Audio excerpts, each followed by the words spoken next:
बिस्मिल्लाहिर्रहमानिर्रहीम, अस्सलाम वालेकुम, गुड मॉर्निंग, सुबह बखैर। सुबह के रंग एम न्यूज़ के संग में मैं हूं नाज़िश खटक और मेरा साथ दे रहे हैं हाफिज़ नजमुत साकिब। उम्मीद है आप लोग खैरियत से होंगे, जहाँ पर भी होंगे खुशबाश होंगे। आप सभी को बहुत बहुत जुम्मा मुबारक। वीकेंड का एंड है, बहुत सारे प्लान्स बन चुके होंगे और अगर नहीं बने तो इस दफ़ा इस्लामाबाद और इसके गिरदो नवाह की बासी तो कुछ ना कुछ प्लान बना लें, क्योंकि मौसम बहुत खुशगवार है। आज भी मौसम बहुत अच्छा है और उम्मीद है कि इस वीकेंड पर बहुत अच्छा मौसम रहेगा। इसलिए कोशिश करें अपनी फैमिली के साथ, दोस्तों के साथ इस्लामाबाद की हद तक या इससे बाहर कहीं पर घूमने फिरने जाएं। ज़िंदगी को एंजॉय करें। ज़िंदगी बहुत छोटी है और ये एंजॉय करते करते ही गुजरनी चाहिए। सीरियस काम के लिए जो है ना वो वक्त हमारा होता है ये 5 दिन, इनमें गुजारने चाहिए। बाकी ये 2 दिन टेंशन फ्री होकर ज़िंदगी को गुजारना चाहिए। ख़वातीन और हज़रात, प्रोग्राम का बाकायदा आगाज़ करते हैं सुबह की खबर के साथ, जहाँ पर हमारे पास खबर है कि सूबा सिंध भी कुछ ना कुछ काम कर रहा है और डिजिटल सिंध सूबा वज़ीर आला का 3 जदीद डाटा सेंटर्स कायम करने का हुक्म। वज़ीर आला सिंध सैयद मुराद अली शाह ने डिजिटल सिंध मनसूबे के तहत 3 जदीद सूबाई डाटा सेंटर्स के क़याम का हुक्म देते हुए जामे मनसूबा तैयार करने की हिदायत की है। सूबाई डाटा सेंटर्स के क़याम का फैसला NTC के managing director major general retire Ali Farhan के साथ इजलास में किया गया, जिसमें वज़ीर आला सिंध के प्रिंसिपल सेक्रेटरी आगा वासिफ, वज़ीर आला सिंध के मुआविन ख़ुसूसी बराए IT Mohammad Ali Shah, chairman planning and development board Bilal Memon और वज़ीर आला सिंध के मुआविन ख़ुसूसी बराए science and technology Mohammad Ali Rashid ने शिरकत की। NTC के वफ्द में general manager south Mohammad Irfan और director development south Ataur Rahman Malik भी शामिल थे। इजलास में सिंध हुकूमत और NTC के दरमियान telecommunication, data management, cloud services और साइबर सिक्योरिटी पर ताउन का जायजा लिया गया और डिजिटल गवर्नेंस के शोबे में सिंध हुकूमत और NTC के दरमियान ताउन के मौके पर भी गौर किया गया। आपको ये बताना बहुत ज़रूरी है कि जहाँ पर बाकी सूबे काम कर रहे हैं, रिसेंटली पाकिस्तान में हुकूमत पाकिस्तान में जहाँ पर फील्ड मार्शल सैयद आसिम मुनीर और वज़ीर आज़म पाकिस्तान शहबाज शरीफ की ज़ेर सदारत और ज़ेर क़यादत एक मेगा डाटा सेंटर कायम किया गया है, जो कि इस्लामाबाद के अंदर मौजूद है, जिसका इफ्तिताह हुआ। उसके बाद ये ज़रूरत समझी जा रही है कि IT में बूम लाने के लिए मज़ीद डाटा सेंटर्स होने चाहिए और उसके लिए सिंध में भी 3 डाटा सेंटर्स कायम किए जा रहे हैं और उनका आई एम श्योर कि फिर सेंट्रलाइज्ड भी किया जाएगा। AI की मदद भी ली जा रही है डिफरेंट उसमें इंफॉर्मेशन को गैदर करने में, कम्युनिकेशन को बेहतर बनाने में, इंफ्रास्ट्रक्चर को बेहतर तौर पे एक बेहतर शक्ल देने में। सो ब्रीफिंग में ये बताया गया कि NTC 1996 के टेलीकॉम रीऑर्गेनाइजेशन एक्ट के तहत कायम मुल्क का वाहिद सरकारी मिल्कियती ICT सर्विस फराहम करंदा है। NTC वफाकी व सूबाई हुकूमतों, दिफाई अफवाज और सरकारी इदारों को महफूज टेलीकॉम और IT खदमात फराहम करता है। NTC का सिंध में तकरीबन 1000 किलोमीटर तवील ऑप्टिकल फाइबर नेटवर्क मौजूद है। अब आई एम श्योर के नाउ अब पहले सूबों की हद तक था, अब चूंकि उसको सेंट्रलाइज किया जाएगा, उसको फेडरल के साथ, सो जो फराहमी है इन्फॉर्मेशन की वो सारी अब सेंट्रलाइज हो जाएगी। एग्जैक्टली। आगे बढ़ते हैं और जिक्र करते हैं लाहौर का, जहाँ पर लाहौर में दुनिया के महफूज तरीन बड़े शहरों में शामिल किया गया है और लाहौर में जराइम की रोकथाम के लिए इख्तियार की गई मौसर हिकमत अमली के मस्बत नताइज सामने आ रहे हैं। निम्बियो क्राइम एंड सेफ्टी इंडेक्स 2026 के मुताबिक लाहौर दुनिया के महफूज तरीन बड़े शहरों में शुमार हो गया है, जबकि फहरिस्त में शामिल बड़े शहरों के मुकाबले में लाहौर का क्राइम इंडेक्स सबसे कम रिकॉर्ड किया गया है। मुझे तो इस रिपोर्ट पे भी शक है। रिपोर्ट के मुताबिक लाहौर ने सेफ्टी इंडेक्स में कराची, नई Delhi, Paris, London, Washington, New York और मेक्सिको सिटी जैसे बड़े शहरों को भी पीछे छोड़ दिया है। इसलिए मुझे शक है इस पे कि मिड 2025 के मुकाबले में मिड 2026 के दौरान लाहौर का क्राइम इंडेक्स 36.8 से कम होकर 36.2 पर आ गया है। शायद लोगों ने रिपोर्ट करना छोड़ दिया है। ये भी हो सकता है, लेकिन वैसे अगर देखा जाए तो जिन बाकी सिटीज़ का नाम आया है इस फहरिस्त में, वो वाकई में सेफ सिटीज़ करार नहीं दी जाती हैं। बहुत सारे लोगों की बहुत सारी रिजर्वेशंस होती है और वहाँ पे भी बहुत सारी ऐसी चीज़ें होती है जिनसे हम ज़्यादातर तो वाकिफ़ भी नहीं रहते हैं। सो जाहिर सी बात है, जिन्होंने सर्वे कंडक्ट किया है, आई एम श्योर कि उन्होंने देखी होगी कि नंबर्स क्या है, वहाँ के नंबर्स क्या हैं, यहाँ के नंबर्स क्या है। लाहौर में अगर देखा जाए वैसे जराइम की रोकथाम के लिए काम बहुत हुआ है, no doubt. So I am sure कि अगर कोई शख्स मुझे आके ये बोलेगा कि वाशिंगटन लाहौर से अच्छा है क्राइम रेट के हवाले से, लाहौर से अच्छा नहीं, लाहौर वाशिंगटन से अच्छा है, रिपोर्ट ये बता रही है। हाँ, लाहौर वाशिंगटन से अच्छा है क्राइम रेट के हवाले से, तो मैं तो नहीं बिलीव कर सकता। लेकिन वहाँ पे स्ट्रीट क्राइम्स बहुत ज़्यादा है। न्यूयॉर्क की बात की जाए, वाशिंगटन की बात की जाए, इवन दिल्ली की बात की जाए, दिल्ली में तो चलो हो सकता है, वो भी हमारे जैसे ही हैं। क्राइम्स बहुत ही ज़्यादा लेकिन है। लंदन, वाशिंगटन, न्यूयॉर्क, ये जगहों पे जो है ना वो यहाँ पर कराची के बारे में भी अगर हम बात करें ना तो वहाँ पे भी स्ट्रीट क्राइम थोड़ी ज़्यादा है। बट हाँ, लाहौर में थोड़ा कहीं ना कहीं कराची में तो स्ट्रीट क्राइम ज़्यादा नहीं है, वहाँ पर बहुत ज़्यादा है, बहुत ज़्यादा है। हाँ, वहाँ पर तो अभी भी आप जाएं तो आपको लोग बोलते हैं कि आप ट्रैफिक के सिग्नल के ऊपर खड़े हुए हैं, पुलिस सामने मौजूद है, लेकिन फिर भी कोई आएगा आपको लूट के चला जाएगा। जब भी आप उनसे पूछें कि क्या सूरत हाल है, बोलते हैं सब कुछ अच्छा चल रहा है, लेकिन हाँ, ये वाली चीज़ का आपने खुद ख्याल रखना है कि कोई भी आएगा किसी वक्त आपको लूट के जा सकता है। और न्यूयॉर्क और वाशिंगटन की जहाँ तक बात है ना, तो वहाँ पे आई थिंक माफियाज भी बहुत ज़्यादा हैं। इवन वो जो फुटबॉल गैंग्स होती हैं, वॉलीबॉल गैंग्स होती हैं, वो भी एक तरह से ना एक क्राइम का हिस्सा ही होती हैं। सो वहाँ डिफरेंट कैटेगरीज के डिफरेंट क्राइम्स होते हैं। आई थिंक यहाँ पे सिर्फ और सिर्फ जो है वो हम पिस्टल तान के फ़ोन छीनते हैं और बाकी सारी चीज़ें छीनते हैं, लेकिन वहाँ पे जो है वो क्राइम रेट बहुत ही और जी लेट्स मूव फॉरवर्ड और जिक्र करते हैं पाकिस्तान रेलवे का, जहाँ पर पाकिस्तान रेलवेज़ का बोसीदा इंफ्रास्ट्रक्चर ट्रेन हादसात में तशवीशनाक हद तक इजाफा हो गया है। कछुए की रफ्तार से ये चलने वाली मुसाफिर और माल बरदार रेलगाड़ियाँ जो हैं ये भी हादसे का शिकार होने लगी हैं। मुसाफिरों और मुलाजमीन की जान को शदीद खतरात लाहक होने के साथ साथ सनतकारों और ताजिरों का अरबों खरबों का सामान भी दाव पर लग गया है। गुज़िश्ता 2 माह के दौरान 4 से 5 हादसात ने पाकिस्तान रेलवेज़ के लिए खतरे की घंटियां बजा दी, जबकि रही सही कसर सैलाब ने पूरी कर दी है। फैसलाबाद और बरास्ता, फैसलाबाद, कराची समेत दीगर शहरों को जाने वाली रेल सर्विस आर्जी तौर पर बंद कर दी गई है, जिससे हज़ारों मुसाफिरों जबकि रेलवे इंतज़ामिया को भी करोड़ों रुपए का रोज़ाना नुकसान हो रहा है। जब इस पर हम मज़ीद बात करें तो पाकिस्तान रेलवेज़ का इंफ्रास्ट्रक्चर इंतहाई खस्ता हाली का शिकार हो चुका है।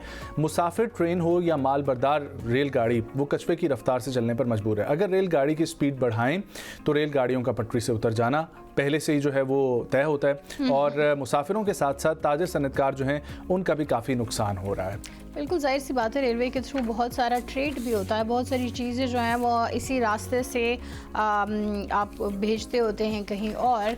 सो ट्रांसपोर्ट के लिए रेलवे का जो है निज़ाम पहले था, लेकिन अब उस निज़ाम को और इंफ्रास्ट्रक्चर को अपग्रेडेशन की ज़रूरत है, लेकिन अपग्रेडेशन हमें नज़र नहीं आती है। लास्ट टाइम हमने सुना था कि वहाँ पे रेलवे में जो क्राइम रेट था वो बहुत ज़्यादा था, उस पर काफ़ी हद तक काबू पा लिया गया है, लेकिन वो बाकी सारी चीज़ों में मेरे ख्याल से निज़ाम में वो फेल ही हो रहे हैं। और अब तो ये बात बिल्कुल वाज़ेह हो गई, अब तो कोई रेलगाड़ी में सफ़र करना भी नहीं चाहता, लेकिन फिर भी बहुत सारी चीज़ों के लिए हमें, बहुत सारे रास्तों के लिए हमें रेलगाड़ी का ही इंतखाब करना पड़ता है।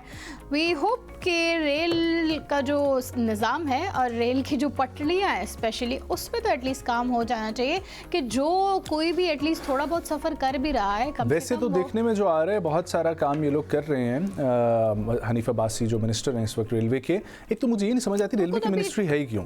रेलवे की मिनिस्ट्री वैसे है ही क्यों? रेलवे इतना ना रेवेन्यू जनरेट करती है, ना रेलवे का इतना काम है। रेलवे की मिनिस्ट्री एक ट्रांसपोर्टेशन टाइप की कोई मिनिस्ट्री के अंडर होनी चाहिए, कोई मवासलात के अंडर होनी चाहिए, अलहदा से रेलवे की पूरी मिनिस्ट्री, और उसका कोई खातिर ख्वाह काम भी नहीं है। मतलब बहुत सारे पाकिस्तानियों ने तो आज दिन तक उसका यूज़ भी नहीं किया, और जो लोग यूज़ कर रहे हैं वो भी ऑलरेडी तंग हैं। सो हनीफ अब्बासी साहब से रिक्वेस्ट है कि इसको कोई अपग्रेडेशन की तरफ जाएँ। सिर्फ और सिर्फ जो लॉन्च तैयार किए हैं, जहाँ पर आप लोग वेटिंग एरियाज जो होते हैं, रावलपिंडी का आप देखें या मुख्तलिफ जगहों पे, वो बहुत अच्छे तैयार हुए हैं, लेकिन ट्रेनों का निज़ाम जो है वो ठीक नहीं करवाया गया, पटरियाँ जो हैं वो ठीक नहीं करवाई गई, नए रूट्स पे ट्रेन्स नहीं चलाई जा रही। एक होते हैं ट्रेन्स के ऑफिसर सैलॉन्स, ऑफिसर सैलॉन में 2 बेडरूम जो है वो अपार्टमेंट टाइप का पूरा बना होता है, उसके पैसे इतने ज़्यादा चार्ज किए जा रहे हैं, पता नहीं कौन उस पर सफ़र कर रहा होगा, जिसमें आप 2 रूम वाले बेडरूम में 10 बंदों को लेकर सफ़र कर सकते हैं, लेकिन वो इस्लामाबाद से लाहौर 1 लाख रुपए में जाती है, और लाहौर से कराची वो वन साइड 5 लाख रुपए में जाती है। Really? 10 बंदों को क्या, इससे ज़्यादा को आप बाय एयर ट्रैवल करवा लें वैसे कराची यहाँ से। अच्छा, I never knew about this one। वैसे मैंने बल्कि आना जाना हो जाए, एक ही बार मैंने रेल में सफ़र किया था, और वो भी आई थिंक 2022 के करीब की बात है, शायद उससे भी पहले, नहीं 19 की बात है। पाकिस्तान रेलवे के साथ मैं काम करता हूँ, इसलिए आई नो दैट कि पाकिस्तान रेलवे जो है ना वो कितनी मजबूत है, क्या जो है वो कर रही रेलवे है। इस वक्त जो है ना वो एक तो खसारे का भी शिकार है, दूसरा ताजरों को बहुत मुश्किल हो रही है। जो सामान वो रेलवे के थ्रू भिजवाते होते थे क्योंकि उस पर थोड़ा ट्रांसपोर्ट की जो लागत है वो कम आती थी, अब जाहिर सी बात है वो गुम होने का अलग खदशा दरकार है उनको। रेल जो है वो अगर क्रैश हो जाए तो उसके बाद उनका सामान कहाँ जाएगा, तो खरबों का नुकसान हो रहा है। आगे बढ़ते हैं, ख़वातीन स्पोर्ट्स का जिक्र करते हैं जहां पर पाकिस्तान अंडर 21 हॉकी टीम अपने गैर मुल्की दौरे का शानदार आगाज़ कर चुकी है। पाकिस्तान की अंडर 21 हॉकी टीम ने अपने गैर मुल्की दौरे का शानदार आगाज़ किया कि 5 मैचों पर मुश्तमिल सीरीज़ के पहले मैच में पाकिस्तान अंडर 21 टीम ने ओमान की सीनियर कौमी टीम को 2-0 से शिकस्त दे दी है। मैच में अब्दुल्ला ने प्लेंटी स्ट्रोक पर गोल स्कोर करके पाकिस्तान को बरतरी दिलाई, जबकि राना समी ने बेहतरीन फील्ड गोल करके टीम की कामयाबी को यकीनी बनाया।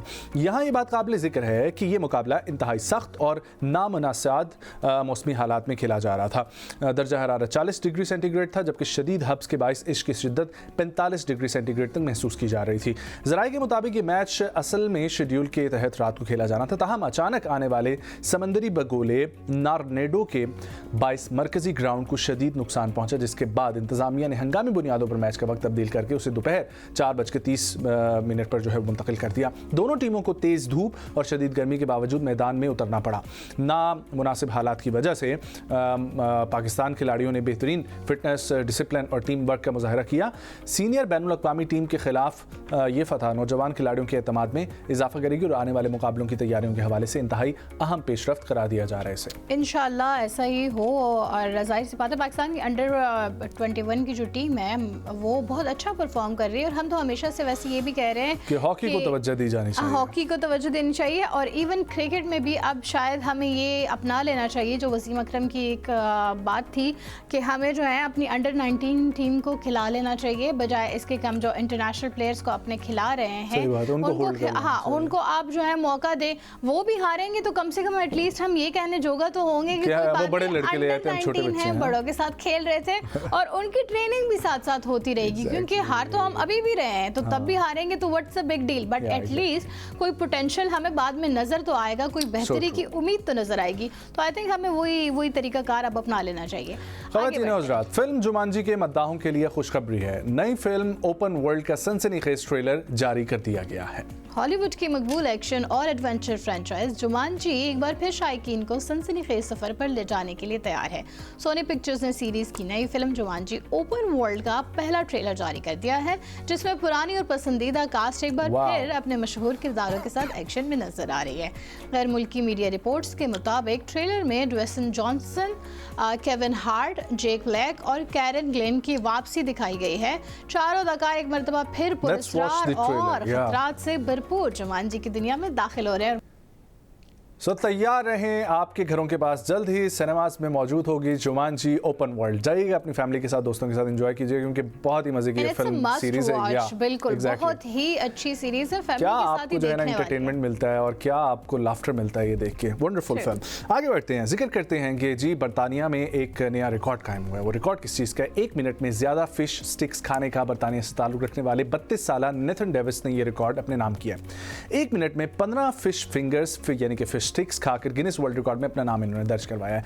नेथन डेविस ने हाल ही में टीवी गेम शो 1% क्लब में $130,000 से ज़ायद इनामी रकम भी जीती थी। शो के मेज़बान ली मेक से गुफ्तगू में उन्होंने बताया कि उनका अगला हदफ गिनीज वर्ल्ड रिकॉर्ड है। तो अब उन्होंने गिनीज वर्ल्ड रिकॉर्ड से गुफ्तगू करते हुए कहा है कि फिश फिंगर्स खाने का रिकॉर्ड उनके लिए काबिल हुसूल है, क्योंकि वो पहले भी गैर रवायती अंदाज से खाना खाते रहते हैं और आजमा चुके हैं रिकॉर्ड करने का तरीका। सो उन्होंने मुकर्ररा 1 मिनट में 15 फिश फिंगर्स खाकर यानी कि फिश स्टिक्स खाकर सबसे ज्यादा फिश फिंगर्स खाने का आलमी रिकॉर्ड अपने नाम कर लिया। वाह, मतलब एक तो ये है कि उन्होंने खाना बहुत अच्छा खाया, दूसरा 1 मिनट में जरूर खाया, लेकिन फिर भी बहुत अच्छा खाना उन्होंने खाया और 15 फिश स्टिक्स जो है वो उन्होंने 1 मिनट में ख़त्म की।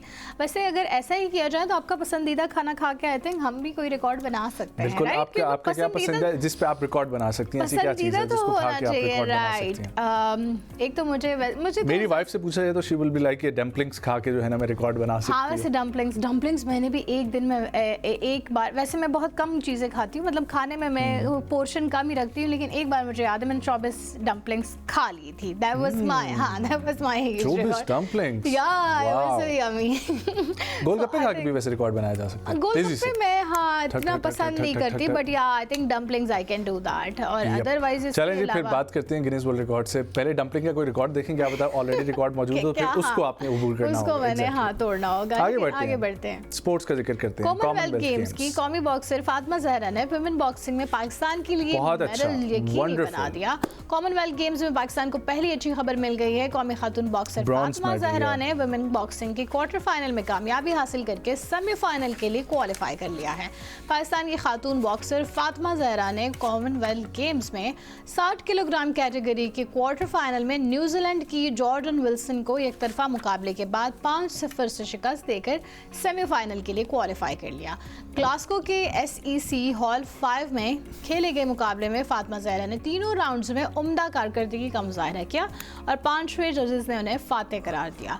बॉक्सिंग मुकाबलों के फॉर्मेट के मुताबिक सेमीफाइनल में रसाई के साथ ही फातिमा जहरा ने पाकिस्तान के लिए कम अज़ कम कांसी का तमगा यकीनी बना दिया है। फातिमा जहरा इससे कबल इस्लामिक सॉलिडेरिटी गेम्स में भी पाकिस्तान के लिए ब्रॉन्ज मेडल जीत चुकी हैं। फातिमा जहरा अब सेमीफाइनल में कामयाबी हासिल करके फाइनल तक रसाई के लिए पुरुमीद है और उनके साथ साथ हम भी पुरुमीद है कि इंशाल्लाह वो क्वार्टर फाइनल में कामयाबी हासिल कर चुकी हैं, तो इंशाल्लाह वो सेमीफाइनल में भी अच्छी कारकर्दगी का मुजाहरा करेंगी और फाइनली पाकिस्तान की जो ख़वातीन हैं वो पाकिस्तान का नाम रोशन करेंगी।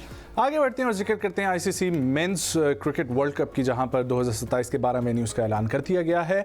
ICC men's cricket world cup 2027 जनूबी अफ्रीका, जिम्बाब्वे, नमीबिया में खेला जाएगा। इवेंट के मुकाबले 12 मुख्तलिफ वेन्यूज़ पर होंगे। जनूबी अफ्रीका और जिम्बाब्वे 2003 के बाद ये दोबारा से वर्ल्ड कप जो है मुश्तरका मेज़बानी करेंगे, जबकि नमीबिया पहली मरतबा किसी सीनियर ICC आलमी टूर्नामेंट की मेज़बानी करेगा। जनूबी अफ्रीका के 8, जिम्बाब्वे के 3, जबकि नमीबिया एक शहर वर्ल्ड कप 2027 की मेज़बानी दी गई है।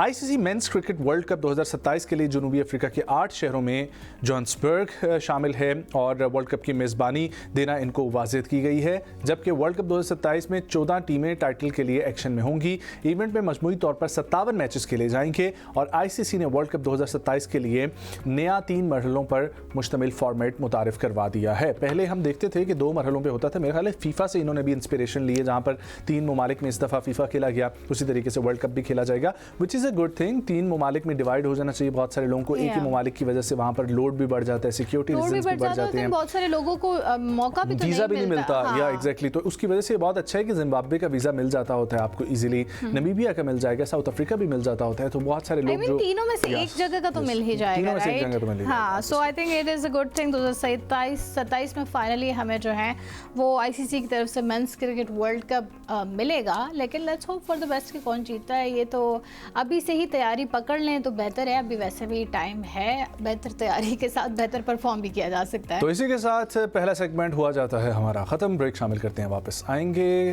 कहीं मत जाएं, हमारे साथ रहें।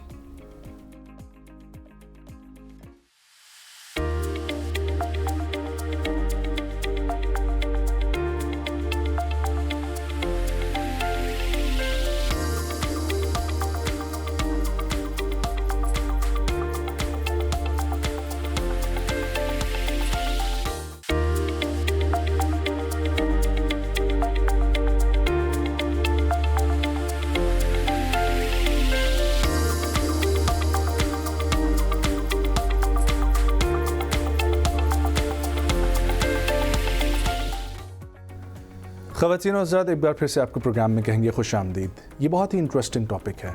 कभी आपके ऊपर हालात ऐसे हो जाते हैं कि आपको ये लगता है कि कोई शख्स आपकी दिल आज़ारी कर रहा है, आपके साथ नाइंसाफ़ी कर रहा है। सो कुरान करीम में वाज़ेह तौर पर अल्लाह ताला ने नाइंसाफ़ी करने वालों को, आपके साथ जुल्म करने वालों को, जबर करने वालों को और तकलीफ़ पहुंचाने वालों को जिस तरीके से मुखातिब किया है और जो चीज़ें उनके लिए बयान की गई हैं कुरान में, आइए उनकी तरफ नज़र डालते हैं। और आज का हमारा टॉपिक भी ये रहेगा कि दिल आज़ारी और नाइंसाफ़ी ख़ुद भी बचना चाहिए किसी के साथ करते हुए, और किसी शख्स की तरफ से अगर आपके साथ होती है तो आपका रब आपको क्या जो है वो कह रहा है, आइए उसके ऊपर गौर डालते हैं। सूरत अश-शुरा सूरह नंबर 42 आयत नंबर 42 में अल्लाह ताला फरमाते हैं, इन्नमस्सबीलु अलल्लज़ीना यज़लिमून अन्नास व यबगून फ़िल अर्दि बिग़ैरिल हक़ उलाइका लहुम अज़ाबुन अलीम, जिसका उर्दू तर्जुमा है, इल्ज़ाम तो सिर्फ उन लोगों पर है जो लोगों पर जुल्म करते हैं और ज़मीन में नाहक ज़्यादती करते हैं, ऐसे ही लोगों के लिए दर्दनाक अज़ाब है। आगे सूरत इब्राहीम सूरह नंबर 14 आयत नंबर 42 में अल्लाह ताला फरमाते हैं, वला तहसिबन्नल्लाह गाफ़िलन अम्मा यअमलुज़्ज़ालिमून इन्नमा युअख़्खिरुहुम लियौमिन तशख़सु फ़ीहिल अब्सार, जिसका उर्दू तर्जुमा है, और हरगिज़ ये ना समझो कि अल्लाह ज़ालिमों के आमाल से बेखबर है, वो तो उन्हें उस दिन तक की मोहलत देता है जिस दिन उनकी आँखें फटी रह जाएंगी। ख़वातीनो हज़रात, बेशतर जगहों पर जिस तरीके से हम देखते हैं कि अल्लाह ताला ने फरमाया कि बेशक अल्लाह इंसाफ, एहसान और रिश्तेदारों को देने का हुक्म देता है, और एक और जगह पे अल्लाह ताला ने फरमाया कि किसी कौम की दुश्मनी तुम्हें इस बात पर आमादा ना करे कि तुम इंसाफ ना करो, इंसाफ करो यही तक़वा के ज़्यादा करीब है। सूरतुल नहल और सूरतुल माइदा की आयत थी जिनके हवाले से मैंने आपको बताया। तो इस्लाम की तालीमात के मुताबिक किसी के दिल को दुखाना, उसकी इज़्ज़त को मजरूह करना या उसके साथ नाइंसाफ़ी करना अल्लाह ताला के नज़दीक नापसंदीदा अमल है। एक मुसलमान की ज़िम्मेदारी है कि वो हर हाल में इंसाफ करे, रहम करे, बर्दाश्त करे और हुस्न इखलाक के साथ मुजाहरा करे, ताकि माशरे में मोहब्बत, अमन और भाईचारे को फ़रोग़ दिया जा सके। आइए इसी के ऊपर गुफ्तगू करते हैं। हमारे साथ सीनियर इस्लामिक रिसर्चर और इस्लामिक एजुकेशनिस्ट मौजूद हैं और ख़ुद इस वक्त इल्लामा इकबाल यूनिवर्सिटी के साथ मुंसलिक हैं। इसके अलावा आप मुख्तलिफ TV प्रोग्राम्स में उनको देखते रहते हैं। हमारे साथ तशरीफ़ फरमाएं जनाब प्रोफेसर डॉक्टर अब्दुल बासित मुजाहिद साहब। अस्सलाम वालेकुम डॉक्टर साहब। वालेकुम सलाम। Thank you so much for coming. खैरियत से हैं आप? डॉक्टर साहब, जब कभी ऐसा महसूस हो रहा हो कि कोई दिल आज़ारी कर रहा है, नाइंसाफ़ी कर रहा है, तो कुरान ने वाज़ेह तौर पर बयान कर दिया, लेकिन ये कितना कैसा अमल होता है जिससे ख़ुद भी बचना चाहिए, और अगर कोई आपके साथ कर रहा हो तो फिर उसमें आपका क्या रवैया होना चाहिए? देखिए, इस्लाम चूँकि मुकम्मल ज़ाब्ता-ए हयात है और इस्लाम हमें ज़िंदगी को गुजारने के बेहतरीन तरीक़ों से हमें रहनुमाई फरमाता है, और इंसानी रवैया ये बहुत अहम है। और कुरान अज़ीम का जो असल उन्वान है, जिसके इर्द गिर्द सारी कुरान की तालीमात रिवॉल्व करती हैं, वो इंसान है। कुरान का मतलूब इंसान ऐसा है कि जो ख़ुद भी साहिब खैर हो, साहिब फैज़ हो, और एक मुआशरा ऐसा जन्म ले कि जिसके अंदर खैर ही खैर हो। अब दिलाज़ारी जब किसी की होती है, वो खा किसी के कुछ कहने से हो, कुछ करने से हो, या किसी का हक तल्फ़ करने से हो, इस सब से अल्लाह रब्बुल इज़्ज़त ने और नबी अकरम सल्लल्लाहु अलैहि वसल्लम ने हमें सख्ती से मना फरमाया है। और जैसा कि आपने अब सूरह नहल की, सूरह माइदा की, सूरह इब्राहीम की आयत का हवाला दिया, मैं यहाँ पर नाज़रीन की तवज्जो दिलाना चाहूँगा कि कुरान के अंदर एक सूरह है, सूरह अल-हुजुरात। जी बिल्कुल। सूरह हुजुरात के अंदर अल्लाह रब्बुल इज़्ज़त ने जो मुआशरे के अंदर एक माशरती जानदार की हैसियत से इंसान का जो रवैया होना चाहिए, उसकी तरफ हमें तवज्जो दिलाई है, हुक्म दिया है। हम देखते हैं कि उसमें यहाँ तक हमें बताया गया है कि किसी के घर के बाहर बुलंद आवाज़ से आवाज़ें देना मुनासिब नहीं। मिसाल तो दी गई है नबी अकरम सल्लल्लाहु अलैहि वसल्लम, ला तरफ़ाऊ अस्वातकुम फ़ौक़ सौतिन नबी, लेकिन वो एक उसूल बयान करते हैं, अपने से बड़े की, दूसरे इंसान की इज़्ज़त का ख्याल रखना। जब इज़्ज़त का ख्याल रखेगा कोई, तो ये कैसे मुमकिन है कि वो कोई बेइंसाफ़ी कर सके, कोई जुल्म कर सके, किसी की कोई दिलाज़ारी कर सके। फिर आगे चलकर इसी सूरह हुजुरात में अल्लाह रब्बुल इज़्ज़त इरशाद फरमाते हैं कि या अय्युहल्लज़ीना आमनू ला यस्खर कौमुम मिन कौमिन असा अन यकूनु खैरम मिनहुम। अल्लाह ताला तो यहाँ तक इरशाद फरमा रहे हैं कि मजाक मत उड़ाओ।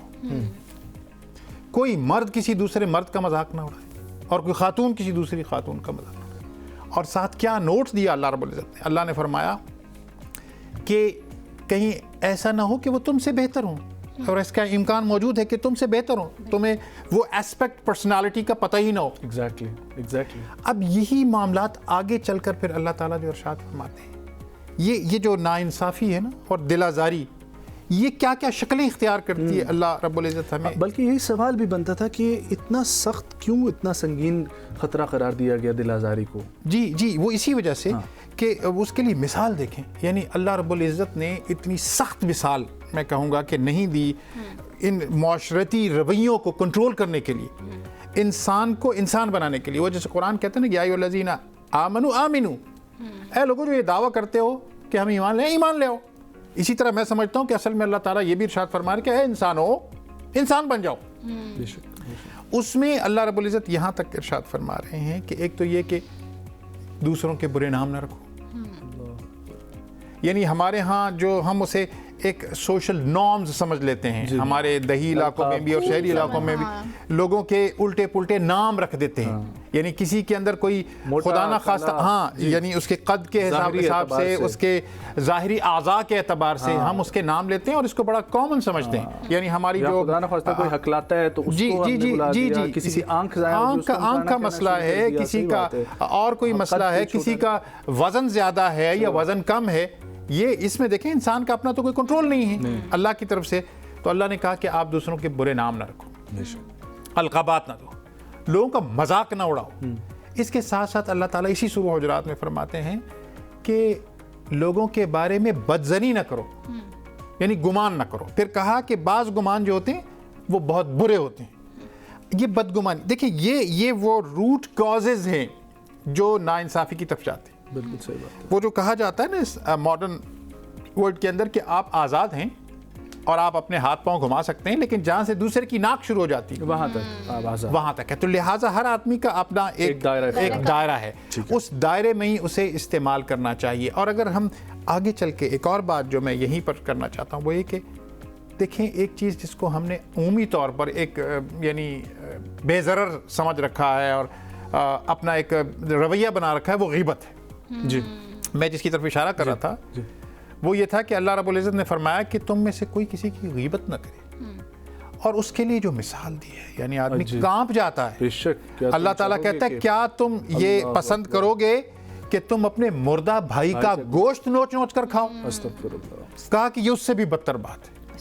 ये वो रवैये हैं, चुगली लगाने को मना फरमाया है, एक दूसरे की शिकायतें लगाने को मना फरमाया है, और दूसरा ये कि 70 दफ़ा बेहतर गुमान करने की बात की है। ये सारा अगर ये मुआशरती रवैया पैदा हो जाए, और इसके लिए एक और बात जो हमारे लिए बिल्कुल एक आवेज़ा बैनर की तरह हमारे सामने हर वक्त आवेज़ा रहनी चाहिए, वो क्या है? अल्लाह रब्बुल इज़्ज़त ने फरमाया कि लक़द कान लकुम फ़ी रसूलिल्लाहि उस्वतुन हसना। अब रवैये की आपने बात की तो अल्लाह रब्बुल इज़्ज़त ने हमें इरशाद फरमा दिया है कि बेशक नबी करीम सल्लल्लाहु अलैहि व आलिहि वसल्लम की ज़ात बाबरकात में बेहतरीन नमूना है। अब उनके यहाँ नमूना क्या है? उनका नमूना तो ये कि रवैया क्या होना चाहिए, यानी बिल्कुल एक ऐसा नहीं कि किसी एक तरफ है, बैलेंस्ड है। खैरुल उमूरि अवसतुहा, बेहतरीन रवैया क्या है? जो middle way is the best way. अब उसमें एक तरफ हमें नजर आता है क्या करना चाहिए, जिस पर जुल्म हो रहा है वो क्या कर रहा है। हाँ, यही मेरा अगला ये वो ऐसे है कि जुल्म की यानी ये एक बहुत वसत भी है इसमें, यानी मैक्रो और माइक्रो दोनों लेवल पर इसको देखने की ज़रूरत है। एक ये है कि नबी करीम सल्लल्लाहु अलैहि वसल्लम लोगों को खैर की तरफ बुला रहे हैं, लोगों को दावत दे रहे हैं, उनको आग के गड्ढे में गिरने से बचा रहे हैं, उनकी सोशल लाइफ को एलिवेट करना चाह रहे हैं। लोगों का रवैया क्या है? आप देखते हैं कि आप सल्लल्लाहु अलैहि व आलिहि वसल्लम जब घर से बाहर निकलते हैं तो आप पर कूड़ा करकट फेंका जाता है। जी, आपका रवैया क्या है? आपका रवैया ये है कि ये एक मामूल बन जाता है, और जब एक दिन वो खातून जो कूड़ा करकट फेंका करती है वो नहीं फेंकती, तो आप पूछते हैं वो कहाँ है खातून? का वो बीमार है। आप सल्लल्लाहु अलैहि व आलिहि वसल्लम उसके घर तशरीफ ले जाते हैं, दरवाज़ा नॉक करते हैं, हैरत का इजहार होता है कि क्या है ये इंसान कोई बदला लेने के लिए आ गया है या जताने के लिए आ गया कि अच्छा ऐसा किया था तो ऐसा हो गया ना तुम्हारे साथ। आप इरशाद फरमाते हैं कि पता चला आपकी तबीयत ठीक नहीं है, मैं इसलिए हाजिर हुआ कि आप मामूल के मुताबिक मौजूद नहीं। ये वो रवैया था जिसने न सिर्फ उस खातून को उस बुरे काम से रोक दिया बल्कि वो मुशर्रफ ब इस्लाम हो। ये रवैया हमें करना चाहिए। दूसरी तरफ ये है कि जैसे आपने वईद, इस दुनिया की वईद जी और आखिरत की वईद दोनों सुना दी हैं, तो जुल्म जो है ना, वो जुल्म तो ऐसा है कि वो मल्टीप्लाई होता है। वो इशफाक अहमद एक बहुत बड़े हमारे Writer. सूफ़ी स्कॉलर गुजरे हैं और मीडिया की दुनिया में हमने बहुत कुछ उनसे सीखा। जी, जी, तो वो कहते हैं कि धोखा, इसमें बड़ी ताकत है। ये घूम के वापस आता है। सही बात, जब आप धोखा देते हैं तो वो ज़रूर पलट कर आपके पास आता है। सही बात है। और एक और बात मैं आपसे कहूँगा, ये चूँकि हम बैलेंस की बात करें, इमाम हुसैन रज़ी अल्लाह अन्हु का कौल है कि मजलूम सबसे बड़ा जालिम है। मजलूम सबसे बड़ा जालिम कि वो सह क्यों रहा है। हज़रत उमर फारूक रज़ी अल्लाह अन्हु ने कहा कि इंसान को तो अल्लाह ताला ने आज़ाद पैदा किया है, तो उस आज़ादी का ख्याल रखना भी फिर हम पर उसी तरह से लागू होता है। ये वो बेहतरीन मिसाल है कि how to make a balance. तो उसी बैलेंस को ही हमने कब कहाँ रिएक्शन देना है, कहाँ आवाज़ उठानी है, उसी में बहुत सारे लोग जो है कंफ्यूज हो जाते हैं। कहीं पर आपने नहीं बोलना होता और आपने माफ़ कर देना होता है क्योंकि अगला जो है वो आपसे ज़्यादा कमज़ोर होता है या उसकी इंटेंशंस वो नहीं होती है, लेकिन फिर भी बहुत सारे लोग बदले पे उतर आते हैं। कहीं जहाँ आपको आवाज़ उठानी चाहिए लेकिन चूंकि अगला बंदा या तो पावरफुल होता है या फिर उसके पास पैसा बहुत होता है, और जाहिर सी बात है ये दोनों चीज़ें जो है मेजर फैक्टर प्ले करती हैं यहाँ पर, तो उसकी वजह से आप कमज़ोर खुद को फील करते हैं और आप आवाज़ नहीं उठा पाते। तो उठाना आवाज़ आपको किस किस ज़ुमरे में चाहिए बेसिकली? देखिए, primarily again I am referring to Quran. Quran कहता है प्लीज फस्बिर सब्रन जमील वल्लाहुल मुस्तआन अला मा तसिफून। अल्लाह ताला बहुत सारे ऐसे मौके आते हैं जिसमें अल्लाह ताला फरमाता है कि फस्बिर, बस सब्र, सब्रन जमील, बहुत ही खूबसूरत। और अल्लाह मुस्तआन है, बेशक अल्लाह ताला देख भी रहा है, अल्लाह ताला तो सारी ताकत और कुव्वत रखता है ना। बेशक बेशक बिल्कुल। इसी तरह से अल्लाह रब्बुल इज़्ज़त ने वो जो खूबसूरत मिसाल हमारे सामने दी, वो एक मौका है ताइफ का, दूसरा मौका है बदर का। बेशक कि अल्लाह ने कैसे नुसरत भी की। और दूसरी बात है कि एक दफ़ा अल्लाह की तरफ से इंसान को ये जो दुनिया मज़राअतुल आखिरा, दुनिया आखिरत की खेती है, यहाँ जो हम बोएंगे वो कल काटेंगे। तो इसमें एक तो ये है कि यकीनी तौर पर एक कुरानिक सेंस है, जो कुरान के साथ आदमी अटैच रहता है, सीरत मुबारका के साथ अपने आप को मस रखता है, तो वो जो फिर एक खुद भी मुअत्तर हो जाता है, मुतहर हो जाता है, और फिर उसका एक औरा होता है, इस औरे का फिर अपना एक असर होता है। कुरान का मतलूब इंसान ऐसा है कि वो ऐसा साहिब खैर हो, वहाँ जहाँ बैठा हो वहाँ लोगों को फील हो कि कोई बेहतर इंसान बैठा। और बेहतर इंसान कब? आजमाइश में पता चलता है।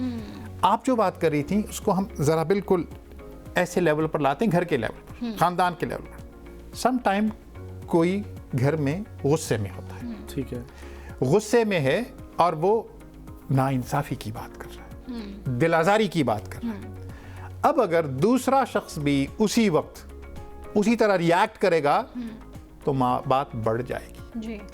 बढ़ेगी तो वो फिर घरों को तबाह बर्बाद करने तक भी जा सकती है। लेकिन अगर एक वक्त में एक शख्स खामोशी इख्तियार कर ले, some time silence is the best response. और ये क्या है? गुस्से को पी जाने का भी तो हुक्म है ना। नबी करीम सल्लल्लाहु अलैहि वसल्लम ने फरमाया कि गुस्सा अकल को खा जाता है। इसी तरह आपने फरमाया कि अगर गुस्से में हो तो खड़े हो तो बैठ जाओ, पानी पियो। क्यों? इसीलिए कि वो एक ताकत बनती है, लेकिन वो नॉर्मली नेगेटिव इस्तेमाल होती है। लेकिन सम टाइम ऐसा आता है कि पॉजिटिवली इस्तेमाल करना होता है। इस्लाम ऐसा भी हमें सबक नहीं देता, वो यानी आलमी सतह पर हो, इंडिविजुअल सतह पर हो, माशरे की सतह पर हो, कि कोई जालिम अगर उसका वो आपके गिरबान पर हाथ डाल रहा हो तो हमारे यहाँ ये नहीं सिखाया गया कि आप एक गाल पे थप्पड़ मारा जाए तो दूसरा गाल भी आगे जी। हमें ये भी सिखाया गया कि जालिम का हाथ रोक दो जी। चूँकि नबी करीम सल्लल्लाहु अलैहि वसल्लम की एक मशहूर हदीस मुबारक है, आप सल्लल्लाहु अलैहि वसल्लम ने फरमाया, गलत काम होते थे रोक दो, पहले हाथ से रोक दो, फिर जुबान से। अगर इसकी ताकत नहीं रखते हो जो आप बात करी थी, तो कोई इन्फ्लुएंशियल है, आप के पास उसके इस वक्त इस्तात नहीं है, तो उसके लिए क्या है? आप जुबान से रोको, hello you are not doing good, आप सही नहीं कर रहे हैं, आपको ऐसा नहीं करना चाहिए। फिर अगर इसकी भी कैफियत ना हो तो दिल में फिर तो सिर्फ बुरा दिल जाना में और दिल में बुरा जाने, और फिर साथ वो जो स्टैरिक लगाया, हम देखते हैं ना बहुत सारे एड लगे होते हैं, नीचे एक स्टैरिक होता है छोटा सा। कमजोर। स्टैरिक क्या है इस्लाम कि की ये सबसे है तो कमजोर। जायज़, लेकिन सबसे कमज़ोर तरीन रवैया है। तो ये है कि मैं जो कुरानिक सेंस की बात कर रहा था, कुरानिक सेंस फिर हमें गाइड करती है कि where to Wow, response beautiful. And how to response. Beautiful Yeah. Beautiful. जी सर, उनके बारे में क्या कि जो लोग होते हैं कुछ, वो किसी की बेबसी, किसी की लाचारी, किसी की गुर्बत का बेजा फ़ायदा उठाते हैं। किसी की बेबसी का बेजा फ़ायदा उठाना, ये इस्लाम में किस तरह बताया गया है, इसके बारे में क्या सज़ा है? अल्लाह रब्बुल इज़्ज़त ने जो हमें अपने सिफाती नाम बताए, उसमें रहमान है, उसमें रहीम है, लेकिन उसके साथ क़हार है, बिल्कुल जब्बार है, अच्छा ज़ुंतिक़ाम है, अज़ीज़ुन ज़ुंतिक़ाम, ज़बरदस्त और इंतकाम लेने की जो पोजीशन, सबसे बेहतर पोजीशन रखने वाला, और वो फिर मालिक यौमिद्दीन है, इंसाफ के दिन का मालिक। बेशक। ये सारी बातें हमें क्या बताती हैं? हमें यही बताती हैं कि अल्लाह ताला की रहमत तो बेपाया है, लेकिन अल्लाह ताला इंसाफ के दिन का मालिक है। बेशक। वो इंसाफ करता है। हमने देखा फिरौन को, हमने देखा वो तो उसकी जुल्म की तो इंतहा ये थी कि आप देखते हैं कि बनी इसराइल के यहाँ कोई भी जो कोई नरीना औलाद होती थी उसे बर्दाश्त नहीं करते, बिल्कुल, क्योंकि उसके ज्योतिषियों ने उसे बता रखा था कि कोई ऐसा आएगा इस कौम में कि जो तुम्हारा तख्ता उलट कर रख देगा। फिर अल्लाह ने लिहाजा आप देखें कितनी, यानी नबी करीम सल्लल्लाहु अलैहि वसल्लम के बाद सबसे ज़्यादा डिटेल में जो हमें बताया गया हज़रत मूसा का किस्सा बताया, इसलिए कि वो एक वो कौम थी कि जिसको अल्लाह ने वही हैसियत दी थी जो मुसलमानों को बाद में दी कि इमामत की, लीडरशिप की। तो उसके अंदर जो जो प्रॉब्लम्स थे वो बता दिए गए। जी, फिरौन ने तो ये कहा था ना कि वो कौन सा भाई, जब आप देखते हैं कि अल्लाह के रसूल सल्लल्लाहु अलैहि वसल्लम की तरह कलीमुल्लाह मूसा अपने दौर के रसूल, वो जब जाते हैं और बात करते हैं तो कैसा रवैया रखता है वो। और उसके बाद क्या होता है, ये अल्लाह ने इसीलिए महफूज कर दिया। आज तक उन फ़राइन की जो हैं हनूत की हुई लाशें वो आज तक महफूज हैं, वही सबक दे रही हैं। ये अपने आप को कहते थे कि अना रब्बुकुमुल आला, कहाँ पर? मैं तो बड़ा रब हूँ। हाँ, तो वो कहाँ हैं? कहाँ है? और क्या हुआ, पानी के अंदर कैसे गरकाब हो गए। उस वक्त उन्होंने कहा हाँ हम मूसा के खुदा को मानते हैं। ये भी बात ज़हन में रखनी चाहिए हर जालिम को कि अल्लाह की रस्सी दराज तो है, लेकिन जब खिंचती है तो फिर कुछ नहीं बचता। और फिर जो है ना जिल्लत न सिर्फ उस वक्त बल्कि ता क़यामत, और क़यामत के दिन फिर उसकी जो है ना सज़ा, वो सब कुछ। और उस सज़ा का जो नक्शा है, वो कहते हैं ना कि कुरान में इंसान ही पर बात हुई है, और उसमें फिर आप देखें आखिरत 1/3 आखिरत है, और आखिरत में फिर होना क्या है। अब आप देखें कि वो जो नक्शा खींचा जाता है, वो जो नक्शा खींचा जाता है कि फिर वो जो जहन्नमी लोग होंगे, वो जो जालिम लोग होंगे, जिन्होंने लोगों पर जुल्म किया होगा और जो जहन्नम के सजावार होंगे, उनको खाने को क्या मिलेगा? उन्हें पीप मिलेगी, उन्हें खून मिलेगा, उनको ऐसे कांटे मिलेंगे कि जो छील कर रख देंगे। फिर कुरान और हदीस में बताया जाता है कि लोगों के यहाँ ये तसव्वुर उस ज़माने में भी था कि हम तो मिट्टी में मिट्टी हो जाएंगे, क्या होगा। आज तो हमें पता है ना कि आज तो सब कुछ मौजूद है, और वो सारा कॉन्सेप्ट। और एक बात, यानी कुरान कितनी आज के दौर, साइंस जब अपने यानी बड़ी मुश्किल से तगोदो करके किसी बात तक पहुंचती, जैसे आज पहुंची हुई है, वो पहले बता दिया है। उसमें एक बात क्या है, जब लोग कहते थे कि हम तो मिट्टी में हो जाएंगे, हमें क्या सज़ा मिलनी, तो अल्लाह ने फरमाया कुरान अज़ीम में कि हम उनकी उंगलियों की पोरों को दोबारा बना दें पर कादिर है। अल्लाह अकबर, सुभान अल्लाह। आज बायोमेट्रिक्स का ज़माना है। बेशक। आज हम जिस जगह पर जाते हैं हमें अपने इंप्रेशंस जो है ना ये पता चलते हैं कि और वो कितने अरब लोगों के सारी उंगलियों के सारे निशान ये अल्लाह के खालिक होने, मालिक होने और सस्टेनर होने की पर सबसे बड़ी दलील। बिल्कुल। बहुत बहुत शुक्रिया जनाब डॉक्टर अब्दुल बासित मुजाहिद साहब आपके वक्त के लिए। बहुत अच्छा लगा गुफ्तगू सुन के भी, और रूह को ताजगी एक मिलती है जब भी आप ऐसी गुफ्तगू करते हैं। ख़वातीन हज़रात, तो ये आप जान लें कि अगर आपके साथ कोई दिल आज़ारी कर रहा है तो अल्लाह बेहतर हिसाब करने वाला है। इसी के साथ ये सेगमेंट हमारा ख़त्म हुआ चाहता है, वक्फा शामिल करेंगे, हेडलाइंस का वक्त हुआ चाहता है। कहीं मत जाएँ, हमारे साथ रहें।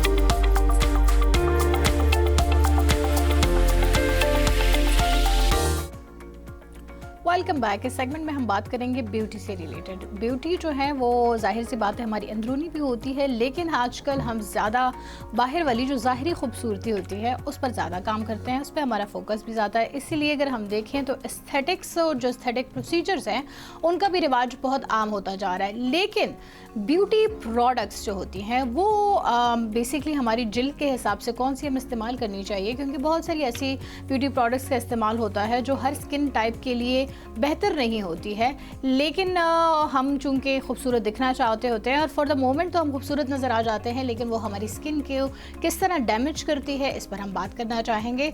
हमारे साथ मौजूद होंगी पाकिस्तान की ब्यूटी इंडस्ट्री का एक मारूफ और बाएतमाद नाम है जो गुज़िश्ता कई बरसे से इस शोबे में अपनी खिदमात सर अंजाम दे रही हैं। वो एक निजी सैलून की मालिक है और एक माहिर ब्राइडल मेकअप आर्टिस्ट हैं। और फिर ब्राइडल की जहाँ हम बात करते हैं तो पिछले वीक भी हमने ये बात को डिस्कस करने की कोशिश की थी कि हमें हर ब्राइड सेम क्यों नज़र आती हैं। तो ये जो ब्राइड्स का डिफरेंस होना है डिफरेंट एक दूसरे से, वो कितना ज़रूरी है क्योंकि हर इंसान की जो स्किन होती है उसके जो फीचर्स होते हैं वो डिफरेंट होते हैं। लेकिन ब्राइडल मेकअप बाद वो सारी एक जैसी क्यों नजर आनी शुरू हो जाती हैं, इस सब पर बात करना बहुत ज़रूरी है। इन सब पर बात करने के लिए हमारे साथ मौजूद हैं ब्यूटी एक्सपर्ट है हुमा वकार साहिबा। अस्सलाम वालेकुम हुमा। वालेकुम अस्सलाम नाज़िश, कैसी हैं आप? ठीक ठाक, अल्हम्दुलिल्लाह, आप खैरियत से हैं? ठीक हैं, thank you so much for joining. Thank you so much for inviting me. So Huma साहिबा, बात का आगाज़ यहीं से शुरू करते हैं कि आजकल की दुल्हन है आजकल की दुल्हन है, आप तो माहिर हैं इसमें। सो ब्राइडल मेकअप जो इस वक्त हो रहा है, मेरा अक्सर जो है घर में भी मैं ये बात करता होता हूँ कि जो हमारे टॉप सैलून्स हैं उन्हीं में से एक आपका सैलून भी है।